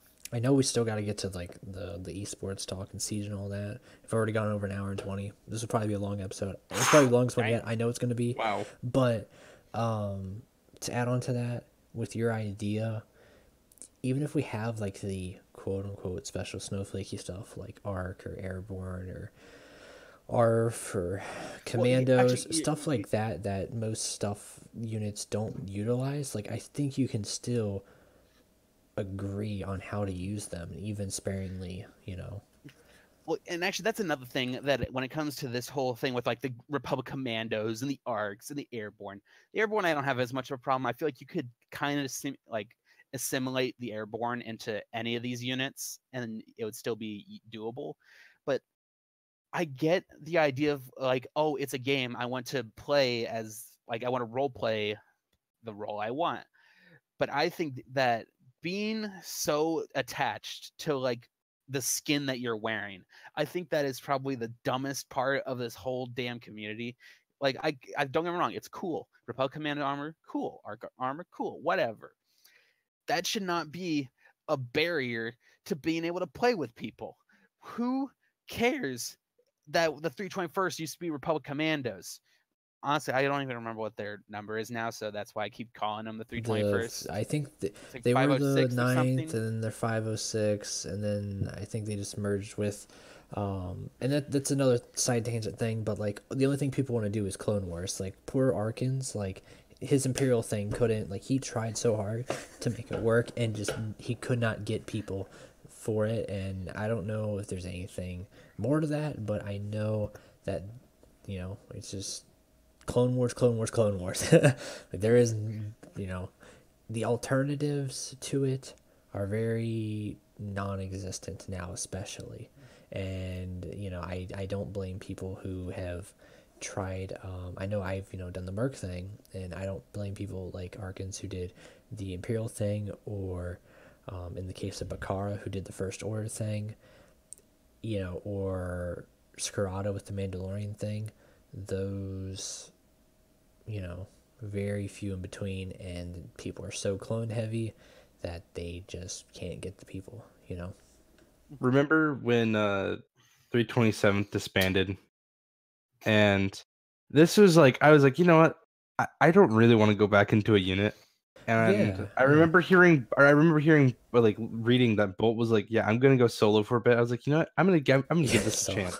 If you were to have said no, I don't think we would ever like actually become friends like we are now. Like, this was such a like, I was like, man, you know, I know he's a YouTuber, and I don't want it to be like weird, because I didn't know like a hip hugger, like yeah, always I didn't in every video or something, yeah.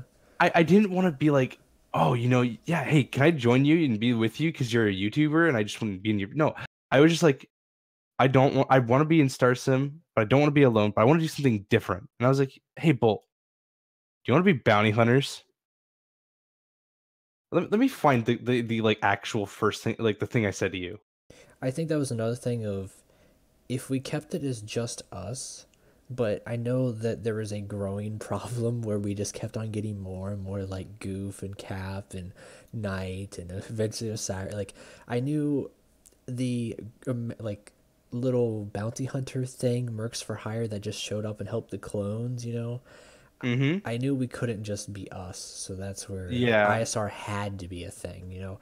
It would have been different if it was just us, But seeing how our group of friends and our, people that really liked it kept on expanding, Angel and all of them, low key, it just kept on getting bigger and bigger and bigger, that we had to make it a Merc thing. And for me personally, like I said, I was very, I guess, prideful in the sense that I never want to take money away from you guys, because you're my friends, and I don't want to, have you guys use your hard-earned money to pay for what I am dedicating to, like the server, the TeamSpeak, all that. And for the most part, I got lucky because I had a lot of good friends who didn't care for TeamSpeak or server, so I never really had to pay for that. Just very few times would I ever have to pay for a server or TeamSpeak, from March to, or February or whatever, I think like February, March, when we kind of started up, early March, officially, because we were doing stuff in For February. ISR, Yeah, we were doing stuff in February, but in early March was when we officially kicked off ISR as a unit, quote unquote. I hate that term so much now, until taking it to like probably June or July, until we became just a community for whatever, if I want to go play Stellaris with Osiris right now, I'll go do it, or Hearts of Iron, with Beaks and all them. So I think that was my thing. I nothing against Jay, nothing against anybody else, 104th, anybody who has a Patreon or donations or anything like that, but I think myself personally, I couldn't do that. I think morally, ethically, that's where I stand of, donations are fine and all that, and I understand them, Patreon and Super Chat and all that, but I feel actively bad, actively going out and asking for money, which I feel that the 501st kind of do. I'm not going to say that they do, because I honestly don't know, nor do I really care. But, like, honestly, like, if you were to just add a donation page, we probably could have kept things like running as a unit, honestly. Yeah. but you don't have to. You don't have to feel bad about it, because, like, okay, that reminds me. I'm gonna jump back a little bit, about a year ago. Gaz, his big thing was he hates asking for money, and he's running this pretty expensive server for Arma, and this was back in the OG 327th and during its prime time. So, right when we were at like our most like active players and all of this, he was super nervous about posting a donation, like saying, "Hey, if you guys can, please donate. This will directly go towards the server." And I was like, dude, if you say that it goes directly to the server, no one's gonna care. Or not people will care. They're not going to feel bad for you saying that. They're not going to be like, oh, he's just going to take the money and go. You'll get, I at that point, I was donating $15 a month to help go for the server. It was like $50 for the TeamSpeak and the server combined, which he shouldn't have much of an issue. But I mean, at the same time, he was going through college. He was living alone, and his job was cutting his hours like hardcore. So like I was like, yeah, sure, I'll help out, with $15 a month. That's all that I can really do. He's like, all right, cool, no, that helps. And he still wouldn't post the donation thing. It wasn't until like I finally got up to Sergeant when I was like, hey, I'm doing this. You can't stop me. If you want to stop me, you're gonna have to ban me. And he's like, fine, I just don't like doing this. Do one of the like in the arms of an angel, like lost puppy. Yeah. So like, I mean, I put it up. Well, would you look at that? Not only did the servers stay up for another 3 months until he changed over to the Halo unit. After that, I don't know what happened to it. I left. I didn't want to be a part of the Halo unit. Not only that, but people donated. He was like, yeah, I just got like $45 from one guy. I'm like, Yeah, people like to throw I money told at the you. wall, but I don't want to be the guy collecting it like as it hits the Okay, wall. Like I think that's my thing, you I'm know. just gonna say this here. If you say, hey, I would like some help. Maybe you don't necessarily need help running a server or hosting the TeamSpeak. But if you say like, hey, I would like some help with this, I'm $1 goes a far way. That's all you really have to say. If you can only donate $1 and you feel like donating $1, then go ahead, But if you don't want to, or you don't feel like you want to donate, don't feel obligated to. There's a point where donations are okay, but actively like saying,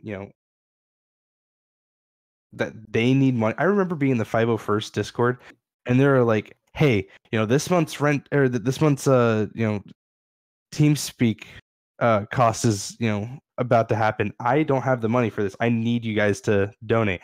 I remember being in there, and the 501st actually actively said, "I need you guys to pay me, or I can't." I mean, it was going towards the server, but still, I need you guys to pay me, or the server's going down. I didn't really care ever about their stuff because the first minute I was on their TeamSpeak, I was banned. But that's a discussion for another day. Yeah, I mean I don't know. That's all I got to say about donations. Well, okay, so before we go on to, I guess we're going to be going on to the esports thing pretty soon. But the one thing I kind of want to reiterate my whole thing that I started with about the whole Republic Commandos and ARC stuff, because I don't think I really got my point across properly. When it comes to that stuff, I said that it doesn't, like, none of that stuff really matters or anything like that. And what I really mean is, like, I don't really understand why people are so attached to what kind of armor they're wearing, because what does it matter if you're a Republic Commando if nobody respects you for being one? Like, I think that's actually a good reason why getting everybody into one big group together would actually help those that want to be Republic Commandos and ARCs. And obviously, like, it doesn't matter if you just start as an ARC. You didn't earn the positions to get into that stuff. And when I was the leader of the 187th, like, we were trying to get, like, to implement ARFs and ARCs and stuff like that. But we kind of, like, all the people up top, we kind of agreed we can't just give out these like higher roles and stuff, because if we just give them out, there's not really going to be any purpose behind it. Like, there's not going to be any significance to it. You're just going to be like, oh, he's going to act all high and mighty, even though he was just gifted the role. And I think that's kind of a big problem whenever a unit would be like a specific thing. Like, if you saw, like, looked at the Null Arcs and sometimes the Republic Commandos, I feel like the RCs didn't get as much shit for it, but also they did at the same time. And it's just because, like, there's a lot of times where people would be acting like they're trying to role play as a superior to all these people, and nobody was having any of it, because everybody knew that they were only in that position because they chose to put that costume on.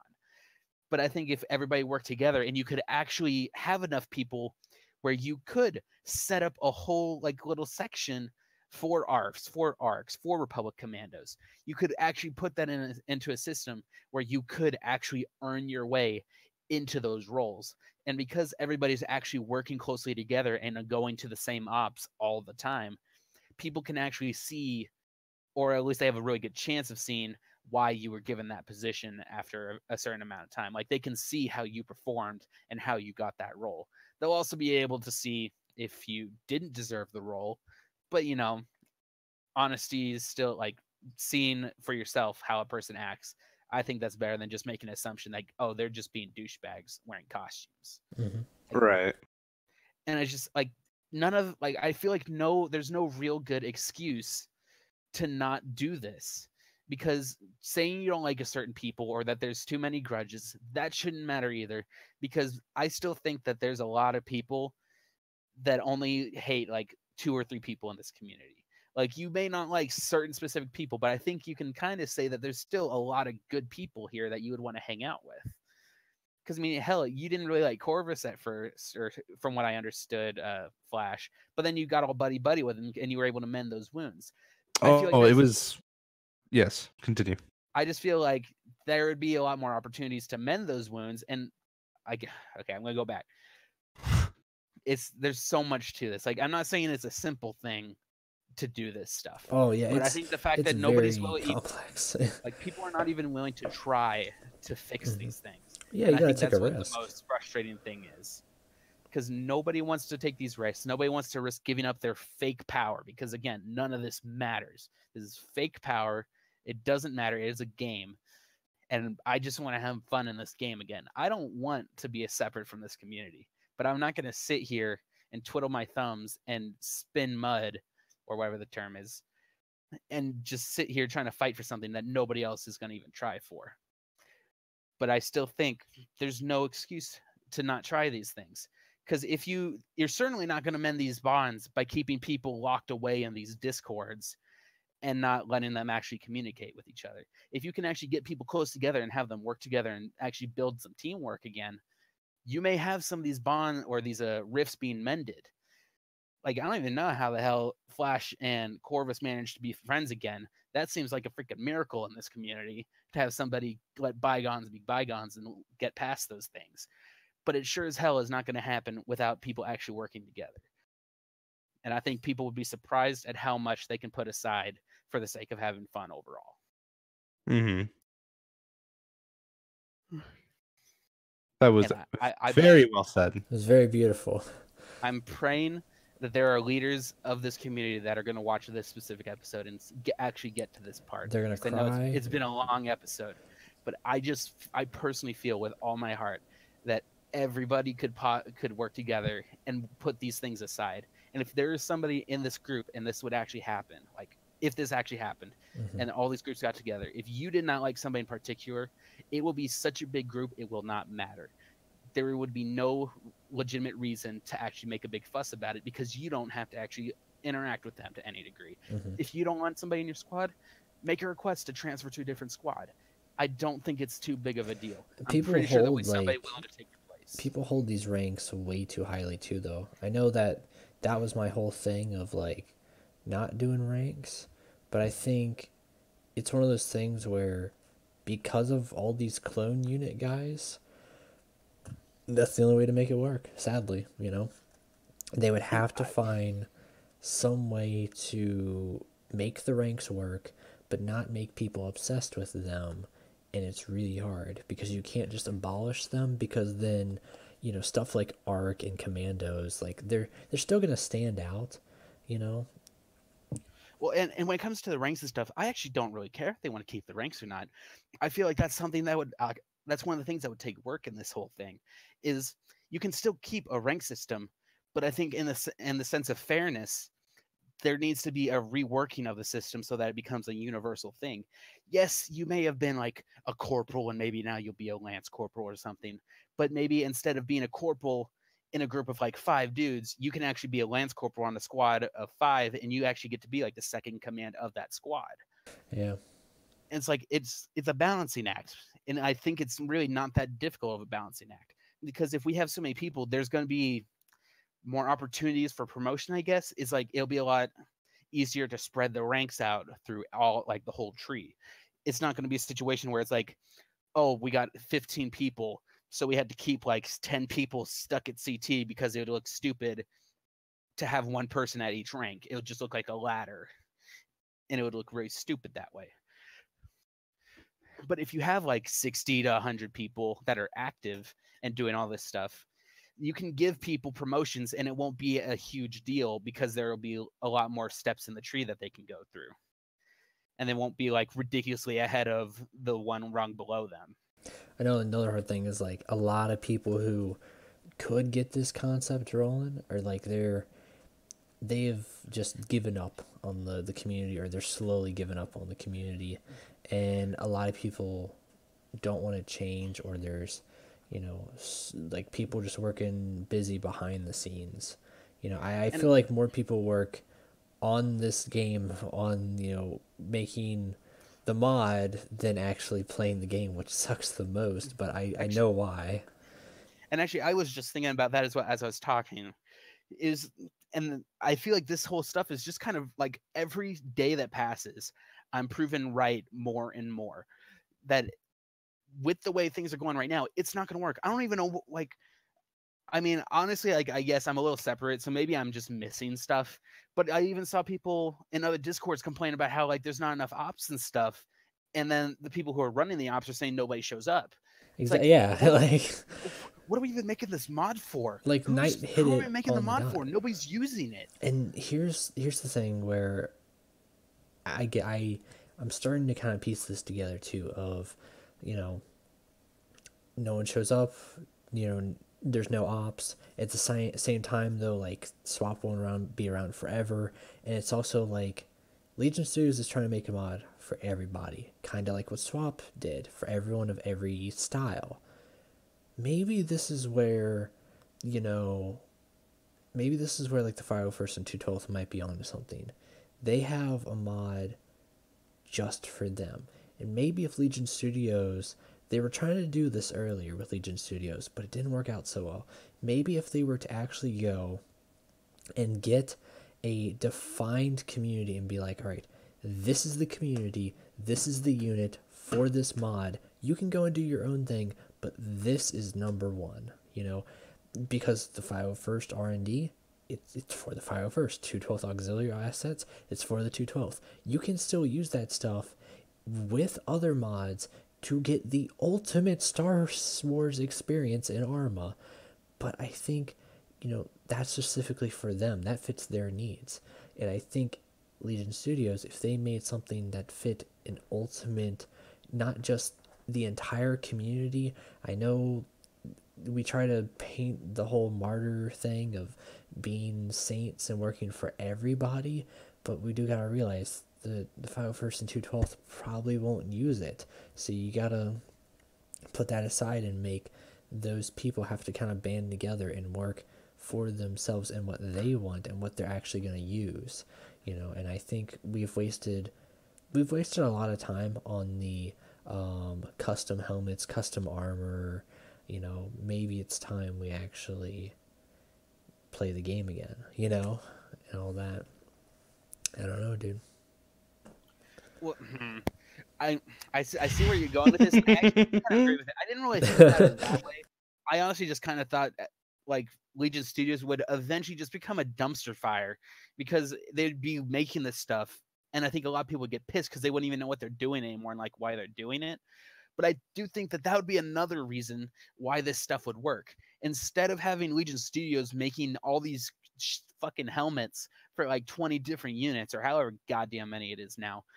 It also, a minor gripe, off-topic gripe, I think it's dumb that if like a unit changes or something happens, they get rid of the helmets from the mod. I think that's kind of bull crap, especially considering people actually had to put work into those helmets and they're just taking them out of the mod. I think that's bull crap and stupid and a waste of effort because it's not hurting anything by having those helmets stay in there. I don't think it hurts. That's anything. a Redux thing, but as far as I know, at Legion Studios, no, they haven't removed anything. You know, I remember. I don't know who said it, but I remember vividly that somebody said that they were going to be removing helmets from like some defunct unit. I don't remember specifics. I don't know who. That's for It was not Redux. This was like a week ago. Well, this Redux is for the new Phase 2 models, because then it's going to be completely. This is what we kind of need. We need that mod on the workshop where you can just go and play Star Wars. You know, you don't have to go to any externals to get this thing working, whether it's Optray, you know. And that's what Legion Studios doesn't have right now, but it's trying to do. And dang, it would actually be pretty nice if that was accomplished. Yeah, and that's just a minor little gripe, but I do think that it would also be really beneficial for the modding team if all these units that they were supplying these helmets and all this other bullcrap to, imagine how much easier it would be for them if all these units were just one big group where it's like that group can decide on its own, this is what we are actually wanting in this mod. Like, instead of making all this random stuff and just throwing it out into the wild, seeing if, oh, maybe this is what they want. Maybe a lot of people will actually want this thing. You can literally be working hand in hand with the community dedicated specifically to your mod. And you don't have to worry about juggling all these different unit leaders trying to get you to do certain things. Mm-hmm. And I just think, like, I don't know what you would call it. I don't know how it would work. I'm also one of those people of the opinion that a number should not be a deciding factor on who you play with or whether or not you do this. I think it's completely childish to say that, like, oh, we don't want to do this because if we do this, we can't be called the 327th anymore. It's like, who cares? It's just Star Wars. Like, why can't the number just be a number? Why can't it just be like an identifier? I mean, I guess it is. They kind of treat it as an identifier, but the point is, like, we should only call ourselves like the second Star Corps or whatever, just so like when people are talking about us, they know, hey, this is the second Star Corps. It shouldn't be like, oh, we bleed second Star Corps or any bullshit like that. And I don't even know anymore. I've gone through so much of this, and I'm starting to lose my mind. I don't blame you, dude. Insanity. Because I've lost I've thought so hard. You would not believe how much I've considered the options in this stuff. Mm-hmm. I wish it was easier than this, but everybody wants to make it as difficult as possible. I guess. Exactly. God damn it. Something that's not difficult. Segue. It was a really tough segue. But it happened finally. We made it there finally. It took only an hour and like 46 minutes, but ISR is going to be trying out, hopefully, the esports scene. We've got a couple good friends who got the hookups and all the information on jerseys and stuff like that. Get a little bit. I'm not really a competitive guy. I like to work more cooperatively than competitively, but I think it's always been an interesting scene. So Oz here is going to be leading the charge for that with some of the boys like Flash, Cap, etc. Knight. I have a copy of Siege. I'm decent at the game, but I don't know if I'll be going into that or not, whatnot. I'll wear the cool jerseys. I'll tell you that. There's some pretty cool jerseys. But right now, what's your plan there, boys? Is it Siege or you looking at any other options? This is what we're gonna do. All right, we're gonna win. We're gonna get all the monies, and then we're gonna spend it on hookers and cocaine. You mean Adderall? Yeah, sorry, Adderall and hookers. No, it's gonna be Adderall and Ono holes, the highest quality. Oh and yes, Domino's of course. Sorry, pizza. my bad. And Domino's pizza. Get a big ol' fat. This is why I'm a Domino's guy, because the whole Papa John's controversy. I'm like, you can't take away the Dom from Domino's. Put a big old stamp on the back of the jersey. See, those will be our two. They took away pizza from Domino's. That's what they did. They took away pizza from Domino's. It was Domino's pizza, but now they're just Domino's. Oh man, they just serve plastic game pizzas on a plate. It's just cheesy bread. Oh man. But I will say that will be our, once we hit it big, boys, our two biggest sponsors will be Domino's Pizza on the front, Tanga Pocket Pussies on the back. I agree 100%. I am down for this. Oh my gosh. I was gonna be like Outback. You guys are like, no, but it's like sorry Outback Steakhouse. Some things never change. We only needed 2 and you're too late. Dude, some things never change. I was gonna say, like, looking back on like 10 months ago from when you guys first met me on 327th with Outback and Domino's, but that's been my entire life, honestly, because I love me some good pizza. I love me some good bloomin' onion and cheese fries, but love me some good spaghetti, love me some good Flash, lubricant. I don't know if you're here for this. I think you had to go do something.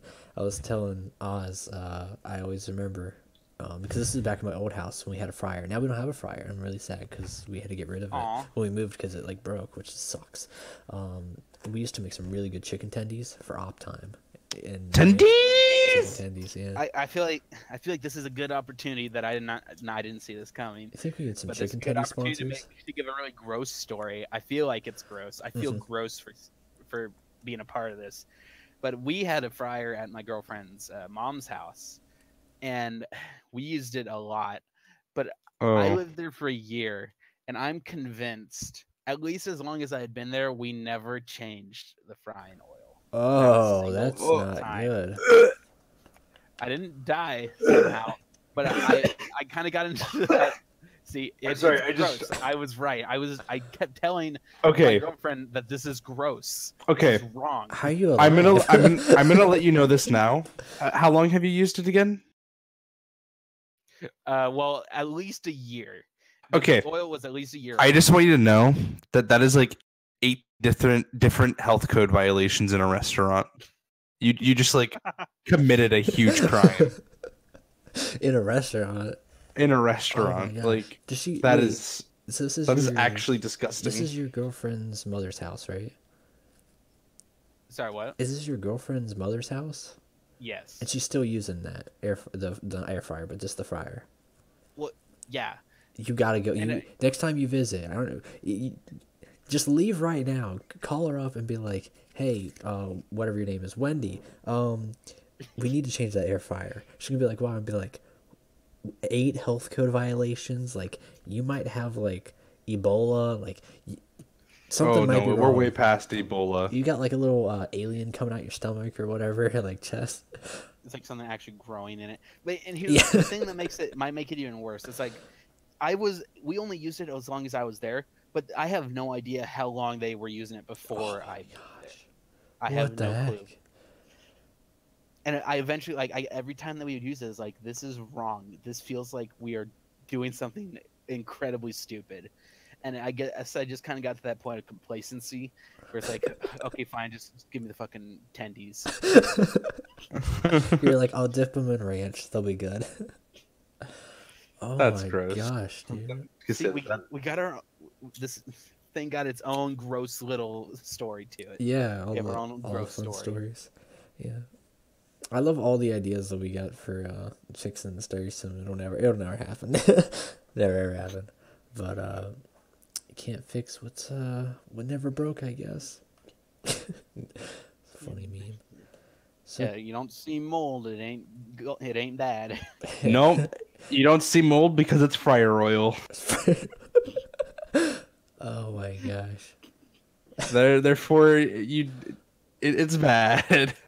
You should definitely change that out once a day. It ain't mold. It's wait for it. Here's the segue. Rainbow Six Gold. Man, that was Oh. a stretch. It was like going downhill for a segue because I had to steer us back to seeds a little bit because someone's gonna be like, all right, this podcast was over 2 hours long and just 2 hours of Star Sim already, you know. And Oz's we haven't little- gotten to like Nah, yeah. it's been 2 hours and we got Oz's little story and how to fix Star Sim and how we all met, which was still very important for the first hour of how we met and all that and our little game we played. But no, for seeds though, how do you guys? Well, what's your plan? Is it Siege, or are you plan on anything else, or are there like We are alternatives? going to be Fortnite. We're gonna be a Fortnite comp team. Okay. You know, you gotta have at least 800 dubs, or you're not a part of the team. Okay. Uh-oh. So there's already you two, all right, and you got tons of other people you can choose from. You got like any like Gavin's brother, my little brother. They play tons of Fortnite. We got Gingy. He shows up sometimes. He mostly plays Fortnite. We have tons of choices for our Fortnite esports team. What would they even be? What would that even be called? We are Is this the Fortnite esports. Interstellar Nighters. yes. We all have to have the same skin. If you have any different one, you're gonna get disbanded or like kicked out of the team. It's all Default skins only. John Wick. Oh, No, we're all John Wicks. because we're all god tier. Remember? Oh my gosh. No. But see, that's where you play the mind games. We're all John Wicks, but we look like default skins. You gotta play with their minds. That's right. That's right. Yeah, yeah. We're all defaults. Yeah, I would say we there's look like no- noobs. There's no disadvantage to maybe there's a little bit of a little bit of an advantage. There with the is no skins. difference. There is no difference between the skins. Well, I think from like if you see a guy with like a John Wick skin, you're like, oh shoot, he might actually be good at the game, you know. If you see someone with a John Wick skin, just know that they're gonna win the game, and you just lost. You might as well just leave the game. Whereas in Siege, there's that segue again. There's different operators and whatnot. Do you think there's ones that definitely stand out? Like I've noticed from the base game to year 1, year 2, and year 3 now is Sandy or whatever. There's definitely operators that stand out as being more resourceful, more useful, better weaponry, I would say. What do you guys feel about the balancing on that? For at least the new season, in the short amount that I've actually played, I've only played like 10 or so games of the new season. I will definitely say that there is a bunch of balancing issues. For one, Maverick has absolutely no recoil. I don't care what anybody says. His gun, the recoil, I mean, a lot of people will also agree with me, but the recoil is ridiculous. There's absolutely none. The second you fire your first shot, you can go right into a second shot. And you know, the fact that his gun is just so powerful, like I'm talking about his What is it? The marksman rifle, the M4. the AR-15, like 50 caliber one. Let's see what it is. Yeah, the AR-15.50 is. Yeah. And then he has an M4 as well. But 50 caliber. why dang. would you? So, at least in my time with Maverick, he is definitely going to be like a must pick for a few reasons. One, his gadget, and it's not just for his guns, but his gadget melts through the wall, through hard walls. Yeah, the reinforced walls. Yeah. So when you're, you know, hey, you know, Maverick, go put a few kill holes into the hard wall, and then we'll just peek through it, and we'll do a few. We'll try to pick out some people. All right, sure. Let me just go melt, you know, some walls really quick. Super useful. Definitely a different take on hard wall breaching. I say hard wall because it's what my old team used to call it. I say team. My friends called it a hard wall. What were you saying, Oz? Oh well, it was kind of my opinion on the whole Maverick thing. Is one thing I will also say is with his tool, like not only does like the AR-15, like I personally think I love that gun. It's freaking amazing, but I wonder if they're ever going to change how loud his blowtorch is, because I swear to God, it makes no sense unless you are coincidentally. It makes no sound. I know that's the problem.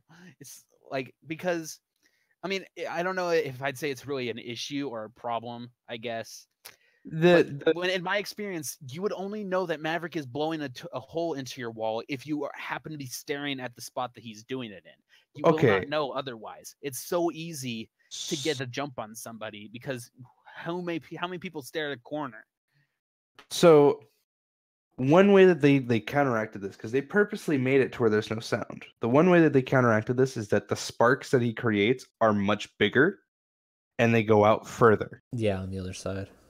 So if you are, and that's only on hard walls. I don't know on soft walls, but you still gotta be looking at that thing too. Yeah, you still have to, you know, you have to look at it. Or you just have to like look in the area. You know, if you see sparks flying out, hey, look, Maverick, and you don't hear anything, Maverick. You know, it's hard. It's hard to get down at first, but after, you know, playing a few games against a Maverick, you just got to keep an eye out, and it definitely makes it to where you have to. Barriers or like hard walls are no longer as safe as they used to be. Yeah, he is a direct counter to Mute, Bandit, and anyone else that, you know, can place a trap on a wall. Like I kind of figured he would be still hurt by Bandit's things. I don't really play as Bandit or. So yes, you don't have to be hugging the wall to like blow a hole in it.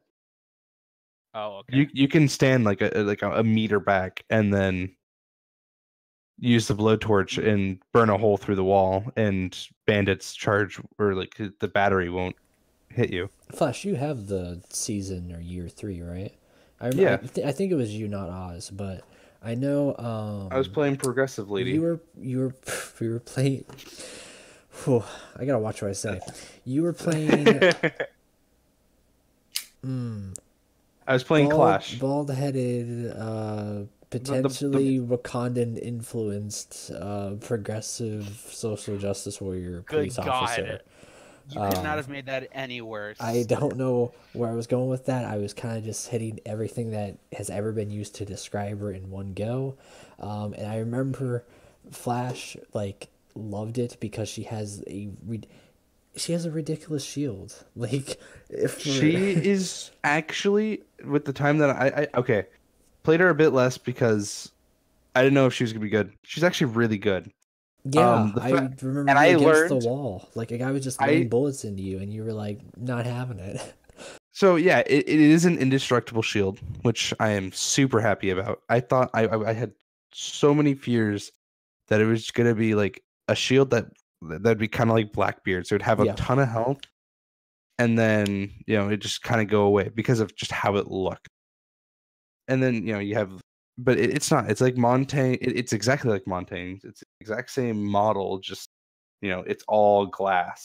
And it goes over the head too, right? Because I don't think Montaigne does that. It does. I couldn't remember. Yeah, that's another thing to definitely hop on in a few minutes. But I think the year base game operators compared to like all these new ones, like it's really hard, like to get a good counteract against them. I'll say that. Yeah, and I feel like Ubisoft has been doing really well with the new operators and keeping them like keeping it unique, but not overpowered. Yeah, game breaking. I remember Blackbeard. He was the only one that really caused an issue, and the main reason was because his shield had 800 health. Hey, look at that. Oh, wait, no, we were talking about Montaigne. Never mind. He was the only operator that actually really bothered me. I could never get how people were able to use the shield so well. And like whenever I would do like a head peek with the shield on, I would still instantly die because when Blackbeard came out, Rainbow Six was in a really bad spot. Hit detection was like god awful. You could not. You could hit the broadside of a barn and you won't even be aiming at the barn to hit it.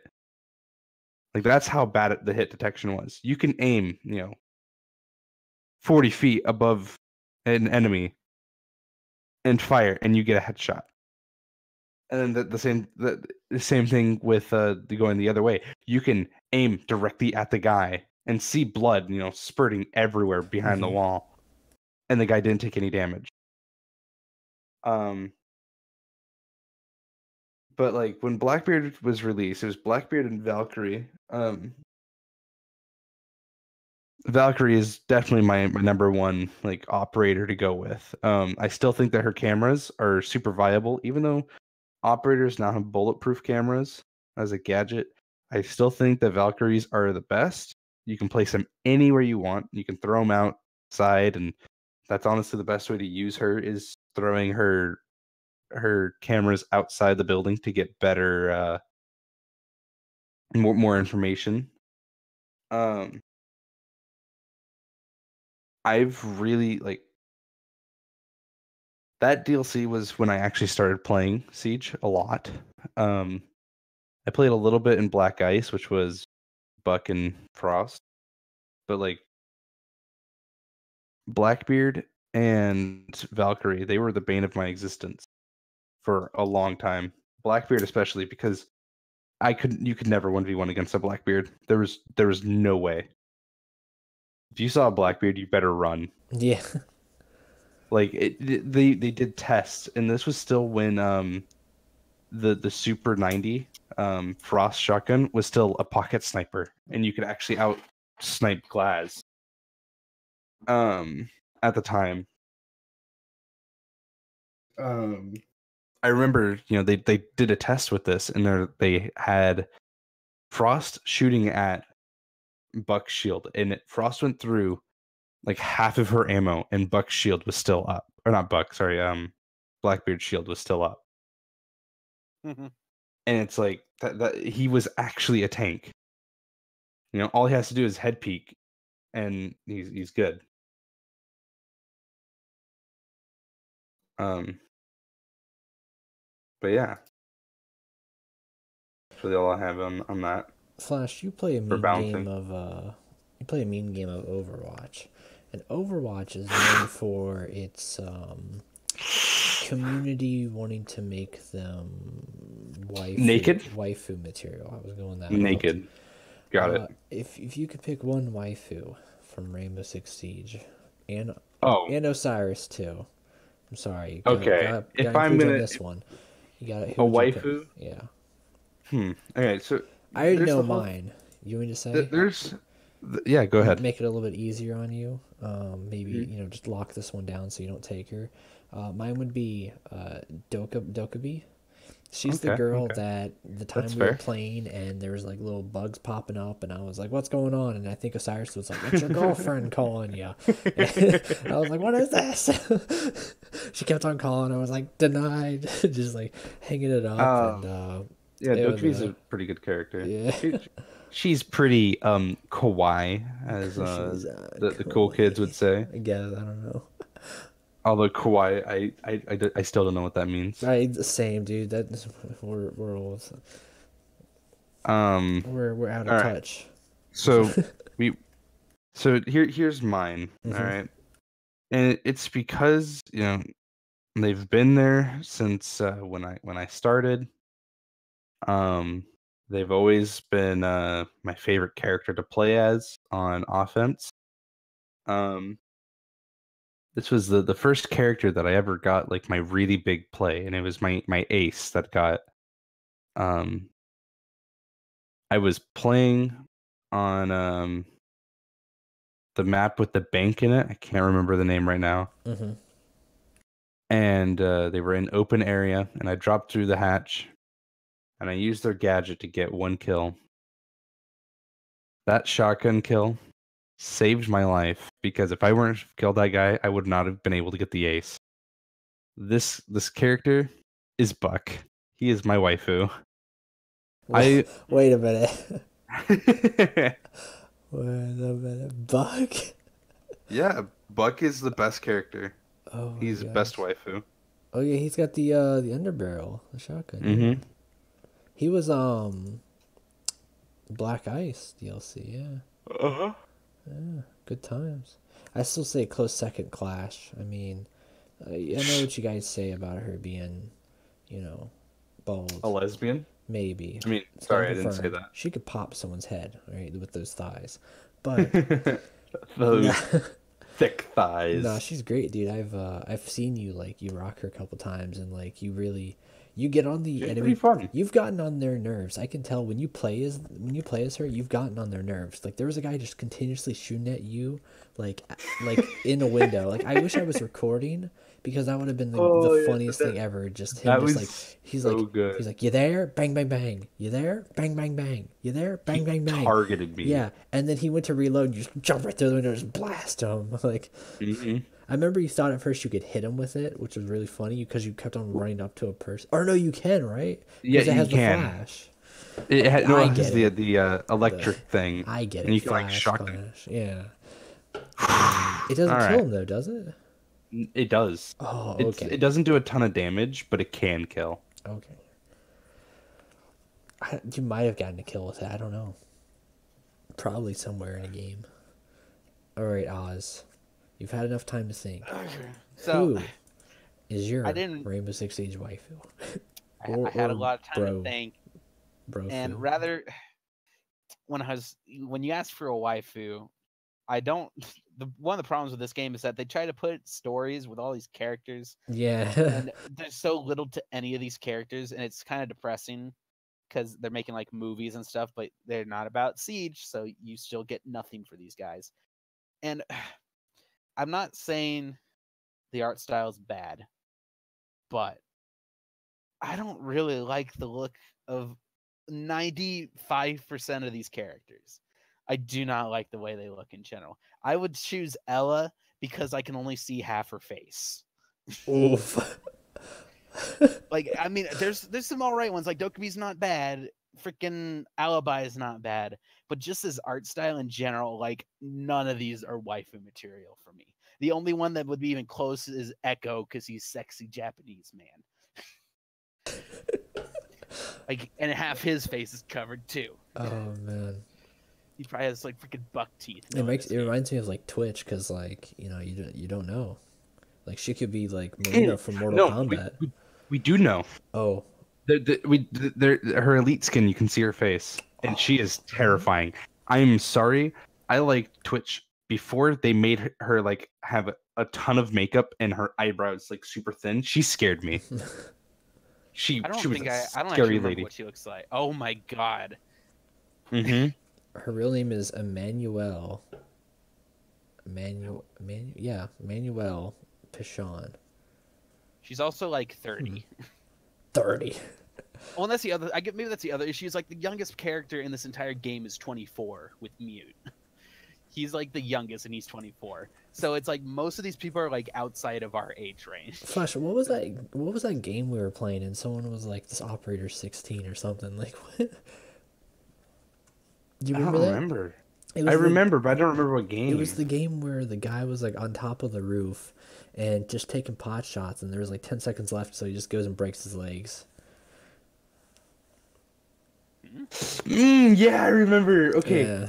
so this guy, he was running. So we were in the middle of a siege game, and this guy, he's like last one alive, and there's like 4 on the other team still alive, or something like that. And he 10 seconds left. He tries rushing into the objective from the roof. He goes up to the ledge and he holds space down, but he doesn't hold it long enough, and he just walks right off the roof. Falls to his death. Doesn't come back up. It was... Actually, I just thought of I thought of one character. Not really a waifu, but I guess you could say bro material. The kind of guy that I would love to go out and have a drink with. Freaking Tachanka.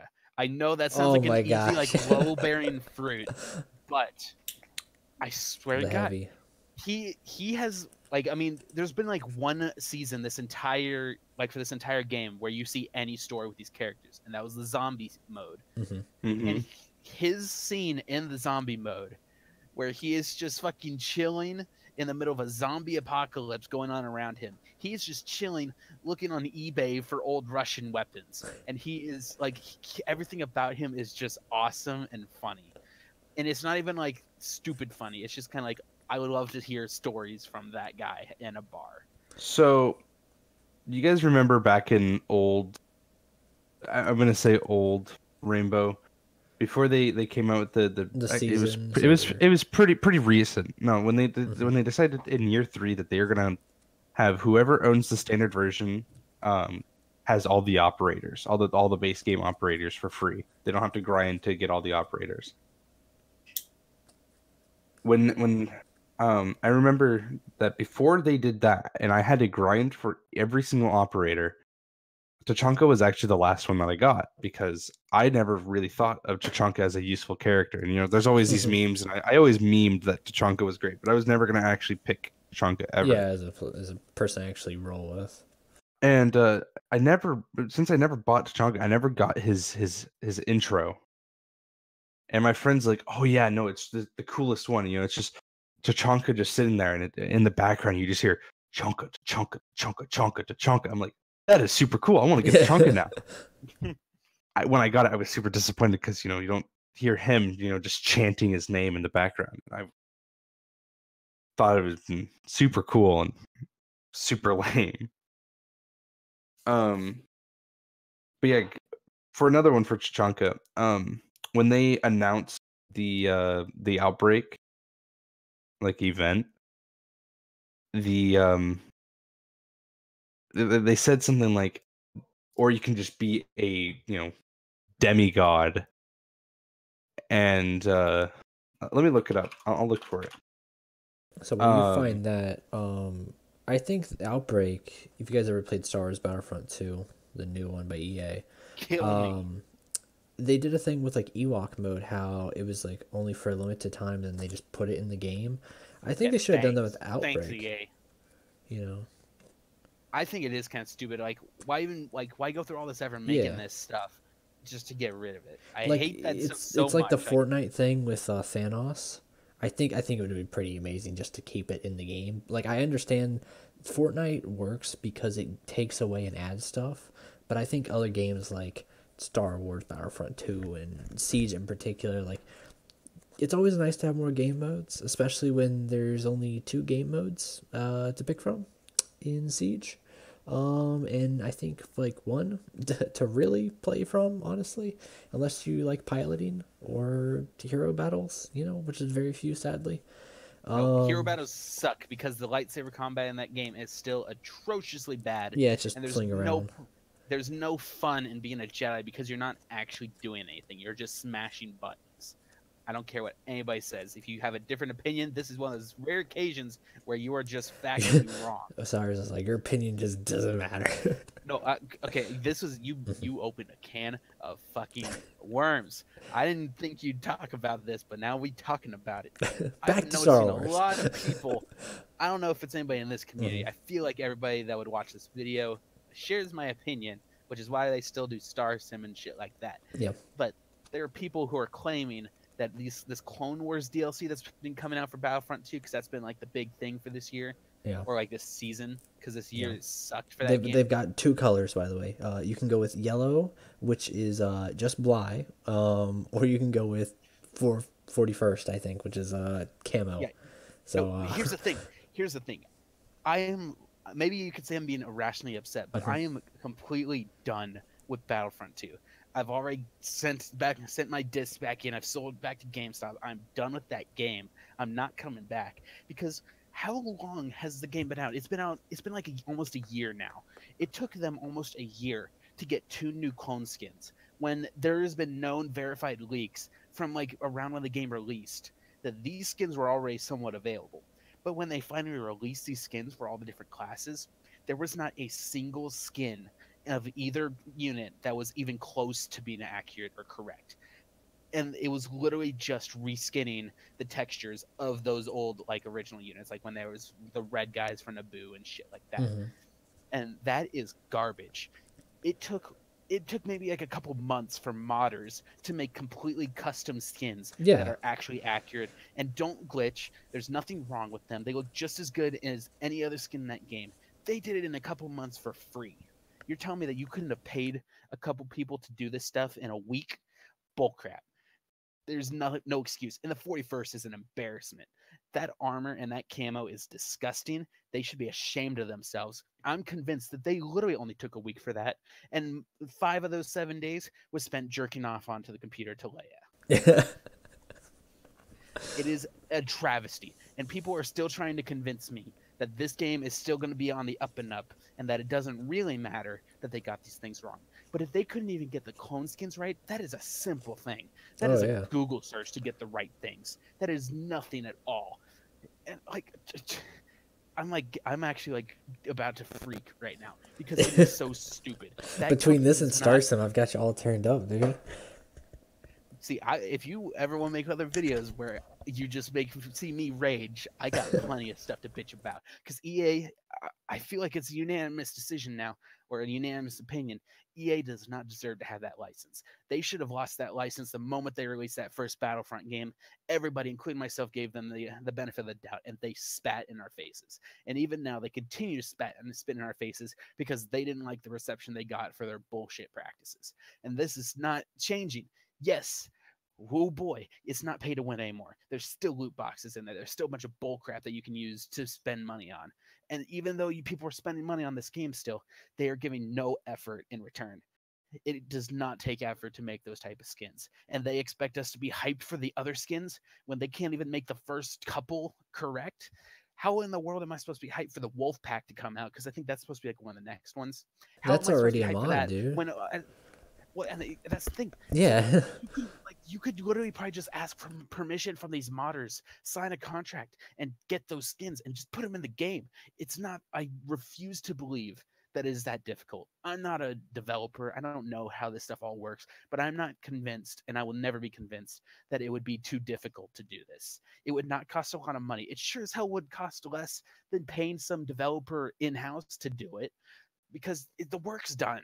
These modders probably don't want too much. They already did it for free. They probably didn't. I'm 99% sure they didn't do it expecting to make money off of it. I mean, hell, there's even a modder who made a whole brand new hero for Commander Cody. Like literally, he went in and made. Oh Like, yeah, and a he's whole got like new a unit. phase 1, phase 2 without helmet, with helmet, like all that. Yes, and it's just, and the part that really pisses me off is people still think that.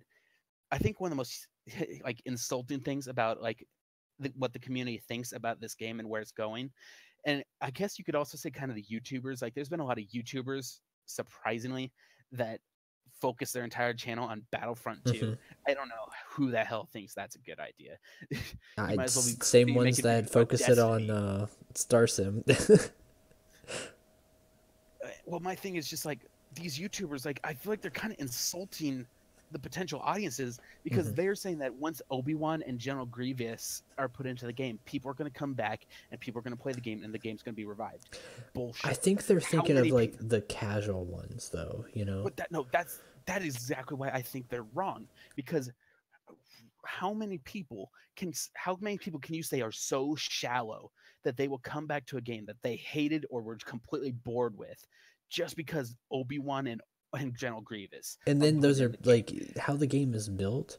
Yeah, it's not going to matter. You They're rarely not going to be play. any different. Well, no, like you rarely play as heroes. Like I know there's this whole thing of like everyone's supposed to be able to eventually play as a hero, but it's like usually top If you're not percentage good, you're still not spends going to the play as majority of it. Yeah, or even if you are good, like you don't get to play as them that long too. So, well, and here's the thing: there's that problem. There's a whole bunch of other problems, though. Like, not only is it really difficult to play as certain heroes, and if it's a new hero, it's probably going to be more difficult to play as them because everybody's going to want to. But even once you eventually get to that, do you know what you're going to get? You know what your reward's going to be? Yeah, you get to play as Obi-Wan, but you also get to play as Obi-Wan with that goddamn trash lightsaber combat. You could have played as any other Jedi or Sith that's not Darth Vader, and you would get the exact same experience. the game needed Galactic Conquest. And not just like single player Galactic Conquest, they needed co-op, multiplayer, play it with your butt. Arcade mode's okay, but like, and me and my little brother, like we had a lot of fun with arcade mode, just going through and beating the whole thing.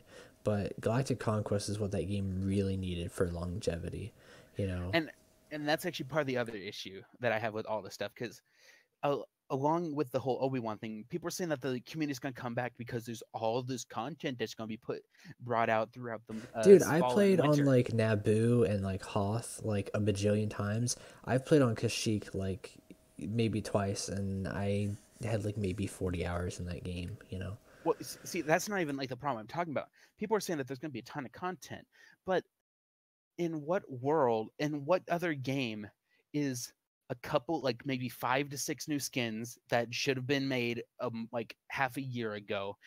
How is that, along with like 3 to 4 more characters, because you got Dooku, Anakin, Grievous, and Obi-Wan? That's 4 new characters. And like, so far what I understood, there's only been 1 new map announced, and maybe a game mode that hopefully isn't a rehash of one of the older modes. How is that all spread out throughout fall and winter? How is that a lot of content? That is not even enough to make up for like a DLC pack. That is barely enough. How have we gotten to the point where all this stuff spread out throughout half a year is considered a lot of content? That is not a lot of content. They are spreading it out specifically because it is not a lot of content. They are spreading it out to make it look like it's a lot. And so it feels like whenever you're coming back into the game, oh, no, there's something new. Oh, boy, it's something that doesn't fucking matter. And it's bullcrap. And I'm sick of seeing people defend this game and defend these practices just because they think like they're letting themselves be tricked into thinking that this is a good experience and that they're being treated right. It's bullcrap. And I cannot wait for the rest of this 10-year deal to come up, because I'm positive Disney will not pull it. It's too much of a pain in the ass to pull these type of deals, and it is just not going to happen. But I swear to God, if Disney renews this whole deal, or if they put themselves in a position where EA can renew it without their consent, I'm not going to buy any more Star Wars games. I will be done. This is garbage. I hate it. And it especially sucks. And yes, I'm going to continue talking about this. I don't get a platform very often. And I'm going to take a goddamn advantage of this. It's all right. I think this is relevant to everybody. I feel like I'm not the only person that wants more Star Wars. I didn't really like The Last Jedi, but I was ecstatic that we were getting a Star Wars movie every year. I loved Rogue One, and I was actually okay with Han Solo. Rogue One was actually pretty good. Okay. Yes, it was really good. I liked it. Yes. I know people said it was kind of drawn out. Obviously, yes, it sucks if we get like a whole bunch of new games and a new bunch of movies. There may be some that suck. There may be some that are like okay or average. But the way we are going right now, we have had 2 games since 2013. And they have both either been average or sucked. Yeah, they looked pretty. But other than that, they're not good games. Battlefront and Battlefront 2 are not good games. They're and we're just getting shooters also. Like, that's the thing. Well, yeah, there's that as well. And I will never forgive EA for getting rid of Visceral Games, or whatever the hell what was it called? Was it Visceral Games? Yeah, it was Visceral. Yeah, and it's like that game actually looked pretty freaking cool from the little bit that we saw of it. And you see, while you're upset about Visceral being closed down because of the Star Wars game, I'm really upset that they shut down Visceral, because I really wanted that Dead Space 4. Yeah.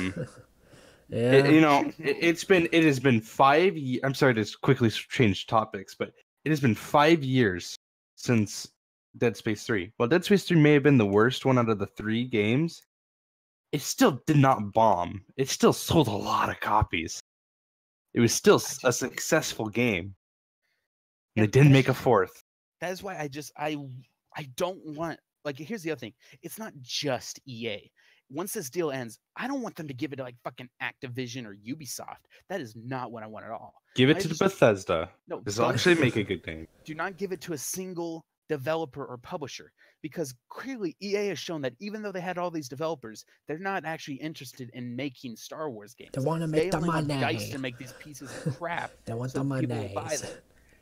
Because I don't remember. I looked into this a while ago. And there was a point in time where we were literally getting like 4 to 5 Star Wars games a year. Yeah. Because there were so many developers. Dude, the PlayStation 2 era, that's another problem. Is like a lot of brands get locked down by EA. For instance, I don't know if you play many EA games. EA Sports is in the game. There's only one. Don't even get only me one started. FIFA. One EA Madden. Sports. Yeah. It's in the DLC. Yeah, whatever it was. Like, that's why, there's only one Madden, there's only one FIFA. And I know there's like some alternatives, but like, that's why we have stuff like the Arma mods too, because we barely get any new Star Wars games or stuff like that. Because like the PlayStation 2 era was fantastic, dude.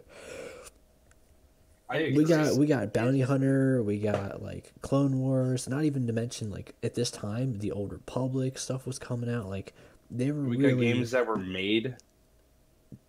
Games that were making new lore. Like, we got stuff that was knocking stuff out of the park left and right. Like, not even yearly, like every like 6 months. And you think of it,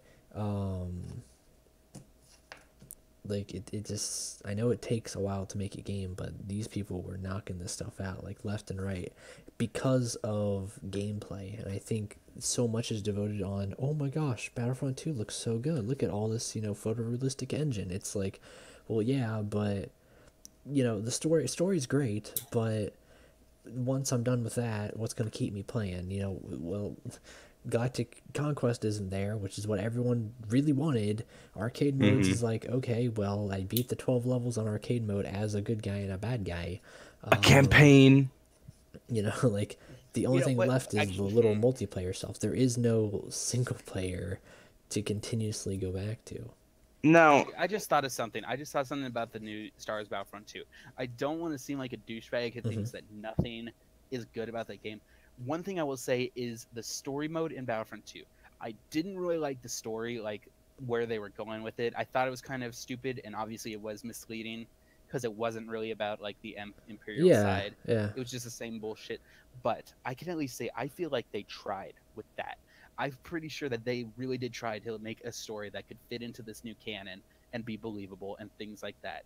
And they did a little bit to try to like tie it into the books and the films that have already come out.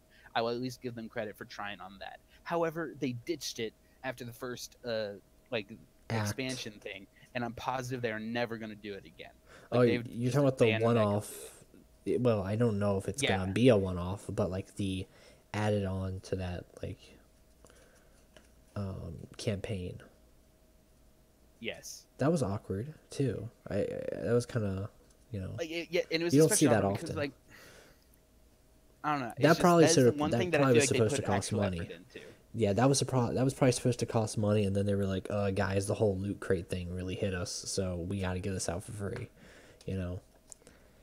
And I don't even know. It's just because it really sucks, because even when, like, I don't even know how Lucasfilm did it, but when Lucasfilm, or LucasArts, I guess, was giving out all these licenses to these developers to make games and stuff, instead of having a bunch of shit from developers who didn't know any better, we actually ended up getting a bunch of cool stuff. Like, we got the BioWare games, we got the Paradox games, and guess what the hell happened with that? They both got bought by EA, and Paradox went under less than like 2 years later, not even a year later.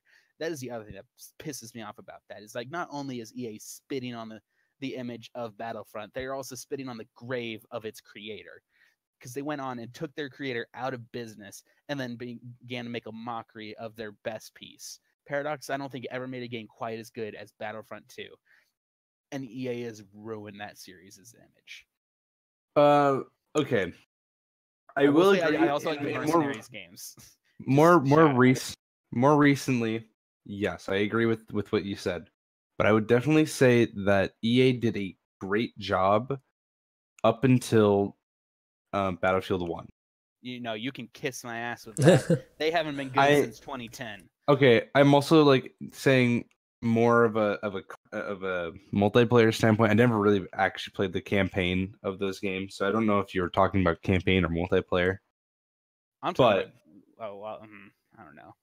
But I will definitely say that even if they aren't, 3, 4, and Battlefield 1, if they aren't, the best games, they are still like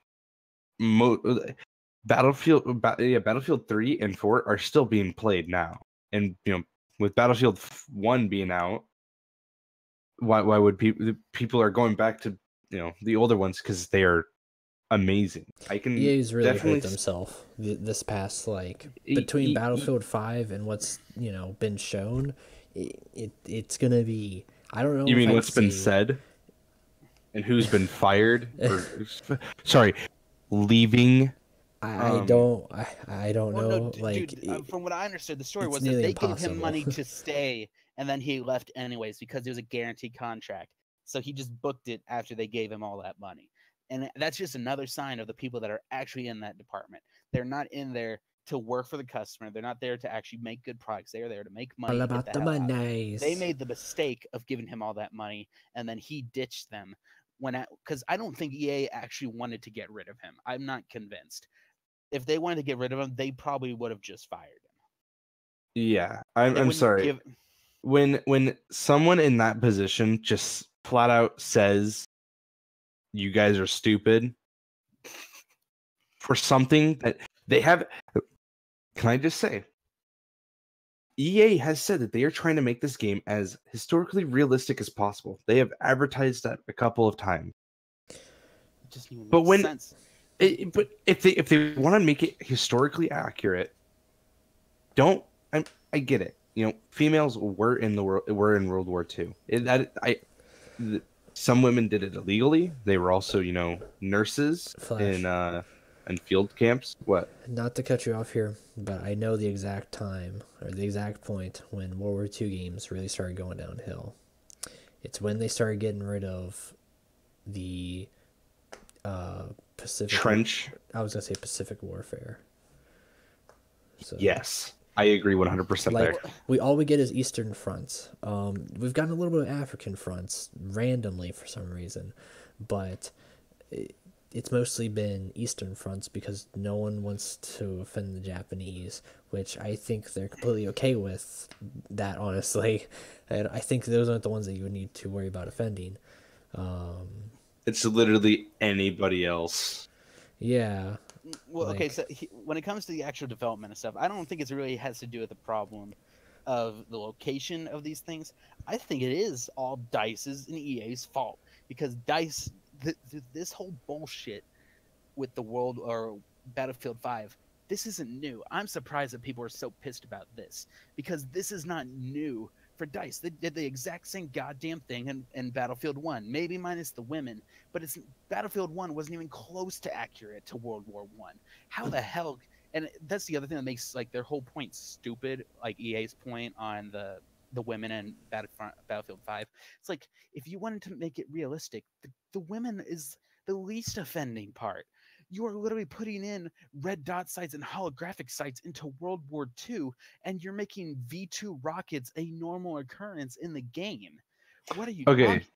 There's nothing about this that is accurate. Call of Duty is still the king of World War II. I'm gonna just say this. While they said that they're gonna make it as historically accurate as possible, like they said that the same thing for Battlefield 3, I think. But they still use prototype weapons that were in development in real life. So but the problem is though it's still not realistic because even if you're using these things, it's not realistic because they weren't used. They can't claim that they're trying to be accurate if they're not going to actually use these accurate things. I understand that concept, like, oh yeah, it'd be cool in this what if scenario. But they were advertising themselves as trying to be historically accurate. You can't be historically accurate if you're not using the historically accurate parts. Well, it's not just that. The one thing that really bothered me was watching the trailer.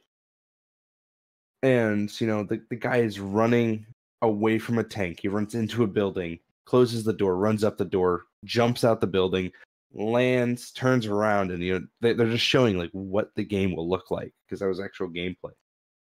My issue I had with that was the leader being a female with her arm gone, and she was using a prosthetic like arm. Now, I don't have any issue with females in leading positions at all. But it goes with this is supposed to be a realistic, a historically accurate game. And they're having leaders be roles that they weren't. Women wouldn't, actively sound like women. They would try to sound like as much of a man as they can so that they could participate in the war, or they could, actually get put in legal trouble and go to prison for, impersonating a military officer or military personnel. Like, my main issue is that, they're saying, and they're also going to steampunk like vibe with it, which it can work. It can work if they do it right. And I think we're in agreement on this part where they're claiming that they're trying to go for like historical accuracy, but their actions are not matching their words at all. Mm-hmm. And I'm not really seeing why in the world are they even going down this route. Why are they even pushing this narrative that they're trying to be accurate and that people just don't understand? They're not educated on the matter. When Battlefield 1 came out, there was the exact same issues where this game was not representative of World War I at all. There was almost nothing about that game that was actually accurate to that era. But the way when EA was confronted with these issues, they went straight out and said, oh, this isn't really like a simulation of World War I. This is like our take on World War I. This is an alternate universe of World War I. And people didn't really seem to give a shit. Like, I'm going to look this up right now. I'm curious. You know who made really good World War II games? Did they say that they were Medal doing of Honor? Medal of Honor was great. It's really sad what happened to them, honestly. I don't remember who but regardless of that, but yeah, when Battlefield 1 came out, they were straight up with saying like, we understand that this isn't like World War One specifically. We're just taking creative liberties with it. Why in the world didn't they just keep with that narrative? The Battlefield 5 is essentially a stupidly named sequel to Battlefield 1. You know, what they could have easily done was, instead of saying, we're going to go for a historically accurate Battlefield, they could have just said, hey, this is a Battlefield in a slightly different universe. Weapons are going to be similar, but there are going to be some differences. Like, it's going to be steampunk. There's going to be women in the war. There's going to be, prosthetics that actually work, because, prosthetics never worked in World War II. And, we're going to add some more attachments. Now, if they were to have said that, I would be all losing their for that. minds. They'd be like, "Oh my gosh, that's great." There's historic proof that does work, because do you know how many copies Battlefield 1 has sold so far? 12.5 million. They were they weren't really they were still having trouble keeping up with Call of Duty, but they weren't getting blown out in terms of pre-orders. They didn't have to go and postpone Battlefield 1 by like a month or whatever the hell it is. Mm-hmm. It would have been easy, but instead they decided to rile up the place and act like they're better than everybody, because that's how EA is. They are one of the most disconnected companies in this entire industry. And that's saying a lot, because Activision and Ubisoft and those fuckers, they don't know shit about what gamers actually want. Yeah. God, it feels so goddamn good to be able to talk about this stuff on any form of platform. I wish we could go back to gaming like in the early 2000s, because people were just knocking out really good stuff. And no, they weren't just knocking out really good stuff, they were publishing a finished game. That too. There were no such things as DLC. You wanted a story, you had a lot of story in one game, and you had to wait until the next game came out to continue the story. There was no, hey, here's 5 hours of a campaign. Wait until DLC to come out so you can continue the story. I feel bad for talking about story segue. I feel bad for Telltale fans, because no, I don't care.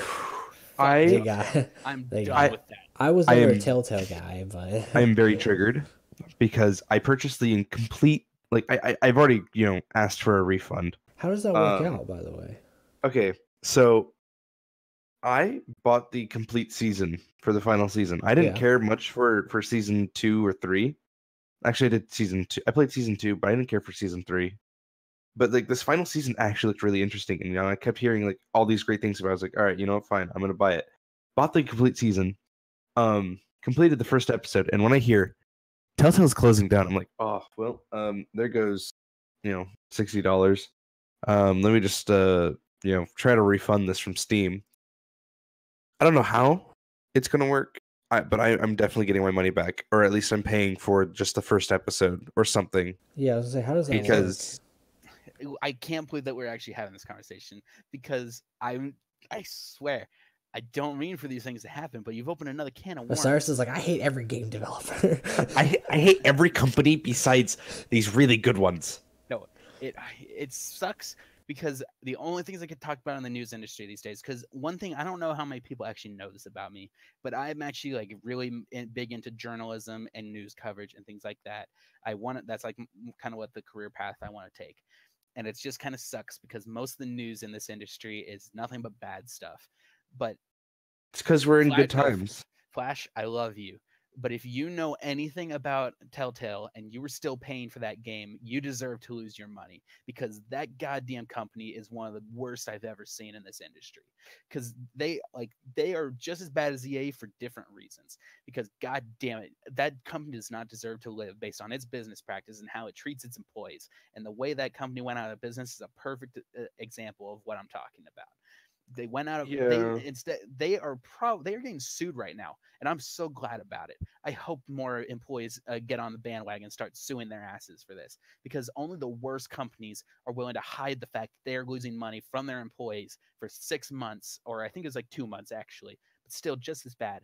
And they are literally willing to take this company into the ground. They are willing to drive that thing into the ground 300 miles per hour and turn it into a giant fireball, just for the sake of keeping up an image.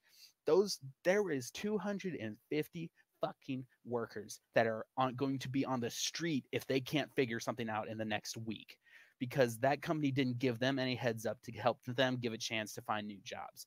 Now those people are on the street with no severance. Their health coverage ends this week. You're not convinced me that 250 people, that there aren't some of them that need at least like fucking insulin and things that they need to stay alive, and they won't be able to afford it because they have to live in fucking San Francisco, pay all that rent, and live paycheck to paycheck. Before this happened, now there's no paycheck. They can't afford their medicine. They can't afford their house. They should have been able to do this, and all it would have taken was for that company to sack up and tell them that, hey, we are going under. You need to get out as soon as you can. Not even get out as soon as you can, but get something for once we're done. That way you can at least let people know, like, hey, this is going to end in 2 months, and get something in line. That company didn't do it, and it didn't. That's just the beginning. I don't want to get into all the other crap, but they have done so much shit that I'm glad that they're out of business. They don't deserve to work in this industry. Not gonna lie, I didn't know about them not telling their employees. I honestly didn't know their like anything about what's going on. And see, that's the thing. Like, I don't get mad at people who support it, because there's a good chance that a lot of people just didn't know. Because I feel like it was kind of disservice to that industry that nobody was talking about this enough beforehand. I wish I had a platform big enough right now to talk about it myself, where I could have done this a year ago. But even before this stuff, like, have either of you heard about the whole crunch situation that's been going on in the video game industry, like crunch time and things like that? No, No. So what is crunch time? Crunch time is a situation where it's usually like near the end of a game's development cycle, where a company is literally going, like, Telltale Games was one of the worst companies, offenders of this, where a company would literally have their contracted employees work literally like 50 to 60 hours every single week, 7 days a week, nonstop, no days off, for about a month or two, with no breaks whatsoever, just so that they could push out the game in time to reach their deadline. And they're not, and since these are contract workers and most of them are on salary, they're not getting overtime. They're not getting any special benefits for staying that late. They're literally being contractually forced to stay and work these ridiculous hours, and ruining their health and their family life and everything else about them. They're making these employees risk everything for this company, so that that company can make billions of dollars and not give it back to the employees that actually made these products. And Telltale Games has literally been known to where, you know how like in some businesses you'll have mottos like, ooh, we want the best quality service, we want the best quality products, you gotta make sure everything's good. No, Telltale Games, they had so many projects that they were more concerned with, I think the motto that they had posted on the outside door of one of the management offices was like, don't think of how much time you can use to make a good product, but think of how many good products you can make in that time. They were literally enticing people to make more rather than better. It's like quantity over quality. That company deserves to make it. And that's why stuff like freaking Minecraft story mode exists. That game does not deserve to exist. I'm shocked that Netflix is still supporting that crap, because when you do this stuff, you make bad products. And when you make so many products, even if they are good, nobody's going to buy them all. I don't even want to know how badly all these latest Telltale games have sold, because they're literally just pumping this stuff out and nobody cares anymore. I'm like rambling now. I hate that company. That company should burn. And it also doesn't help. Flash, this might actually help you. They made a Twitter post recently saying that they're trying to find some partners that'll take up the reins and finish out that Walking Dead season for you. However, that still leaves the employees that they fired and left on the street, that leaves them without anything, which is part of the reason why they're getting sued. So you might still get your product, but it won't be made by the same people, so who knows what you're going to get. If I if I get my complete season, I'll be happy. But if not, I'm gonna keep bugging Steam for my money back. You'll probably get like a fan made thing, honestly. That'll probably be like the end. I've had it for 3 weeks now. Definitely have more than 2 hours in it. Ooh. There's absolutely no way Steam's gonna give it to me other than, if I have to, I'll just buy the first episode. Like that's all I want. Well, is the one first thing I will also say is you will get the second episode. The first 2 episodes are already finished, and they're going to release those. But episodes 3 and 4, as of right now, they're not coming out. But apparently there's been some companies that have been contacting them to release it themselves. I don't know about that stuff. I don't know who the companies are or anything like that. But god damn it! I can't believe we actually got this topic. I'm so glad we got this topic brought up. I thought you didn't want to do this topic. Well, now I feel better now, so I'm glad we did. Okay. Because there's just I could go on forever about so many topics. We gotta start wrapping it up though. Yes. Yeah, we are at like I'm 2.5. No, we're almost at 3 hours. Oh, well, if you want to cut this down, you know you can. No, it's been great. It's been we've given a lot of good advice, and our 6-shooter is completely out of ammo, I think. So, yeah. Do you have any other questions, Bolt? Nothing I can think of, because I feel like I might get Osiris riled up again. that could be its own like little game. I'm more than willing to start a podcast where it is just ranting about these type of things. I don't believe there's a lot of bad practices in the game industry. I'm convinced there are too many people in this industry and in the journalism side of this industry. Here we go. This one won't be. This one I'm won't kidding. be allowed. There's too many people in this industry that are too scared to actually take these people to task fully. Like, there is so many YouTubers that were shitting all over IGN because of that one dude who was plagiarizing like other outlets and things like that. They would go whole on, and that thing blew up on the internet for like a freaking week and a half. But as soon as this Telltale game stuff pops up, I've seen like a couple videos from each channel, and it's bull crap, because they are obviously scared to actually take these guys to task, and they want to feign professionalism when really there's nothing professional about it. They are just trying to be as nice as possible about it so that they can keep their access to all this information, which is just pathetic. I hate it. And there needs to be more people that are willing to get pissed about this so that other people can realize what's actually going on. Because especially with that Battlefront 2 thing, nobody should be hyped up for that stuff. And people tend to get pissed when you get too negative about something like that, where it's like, oh no, why can't you just be a little bit more positive? There's got to be something good about it. But no, if EA didn't put any effort into making these new updates, you shouldn't give them any positivity. You shouldn't give them credit. If they put in 10% of the effort, you give them 10% of the credit. Fuck EA. And I'm done. All right. I should have just hit end right there, but I actually had to do an outro. Well, my friends, it's been nice having you. It was a lot of fun. We look back on a lot of great memories. We gave a lot of good advice, and hopefully someone adheres to that advice. And guys, just be prepared and follow up for more information on the Regulators and Rainbow Six Siege. Of course, all the games in between. Especially for me in particular, I'm hyping up Fallout 76. Might flop, might do good. I don't know. I'm there for the ride. But Flash, Osiris, thank you, my friends. And everyone else, goodbye and good night.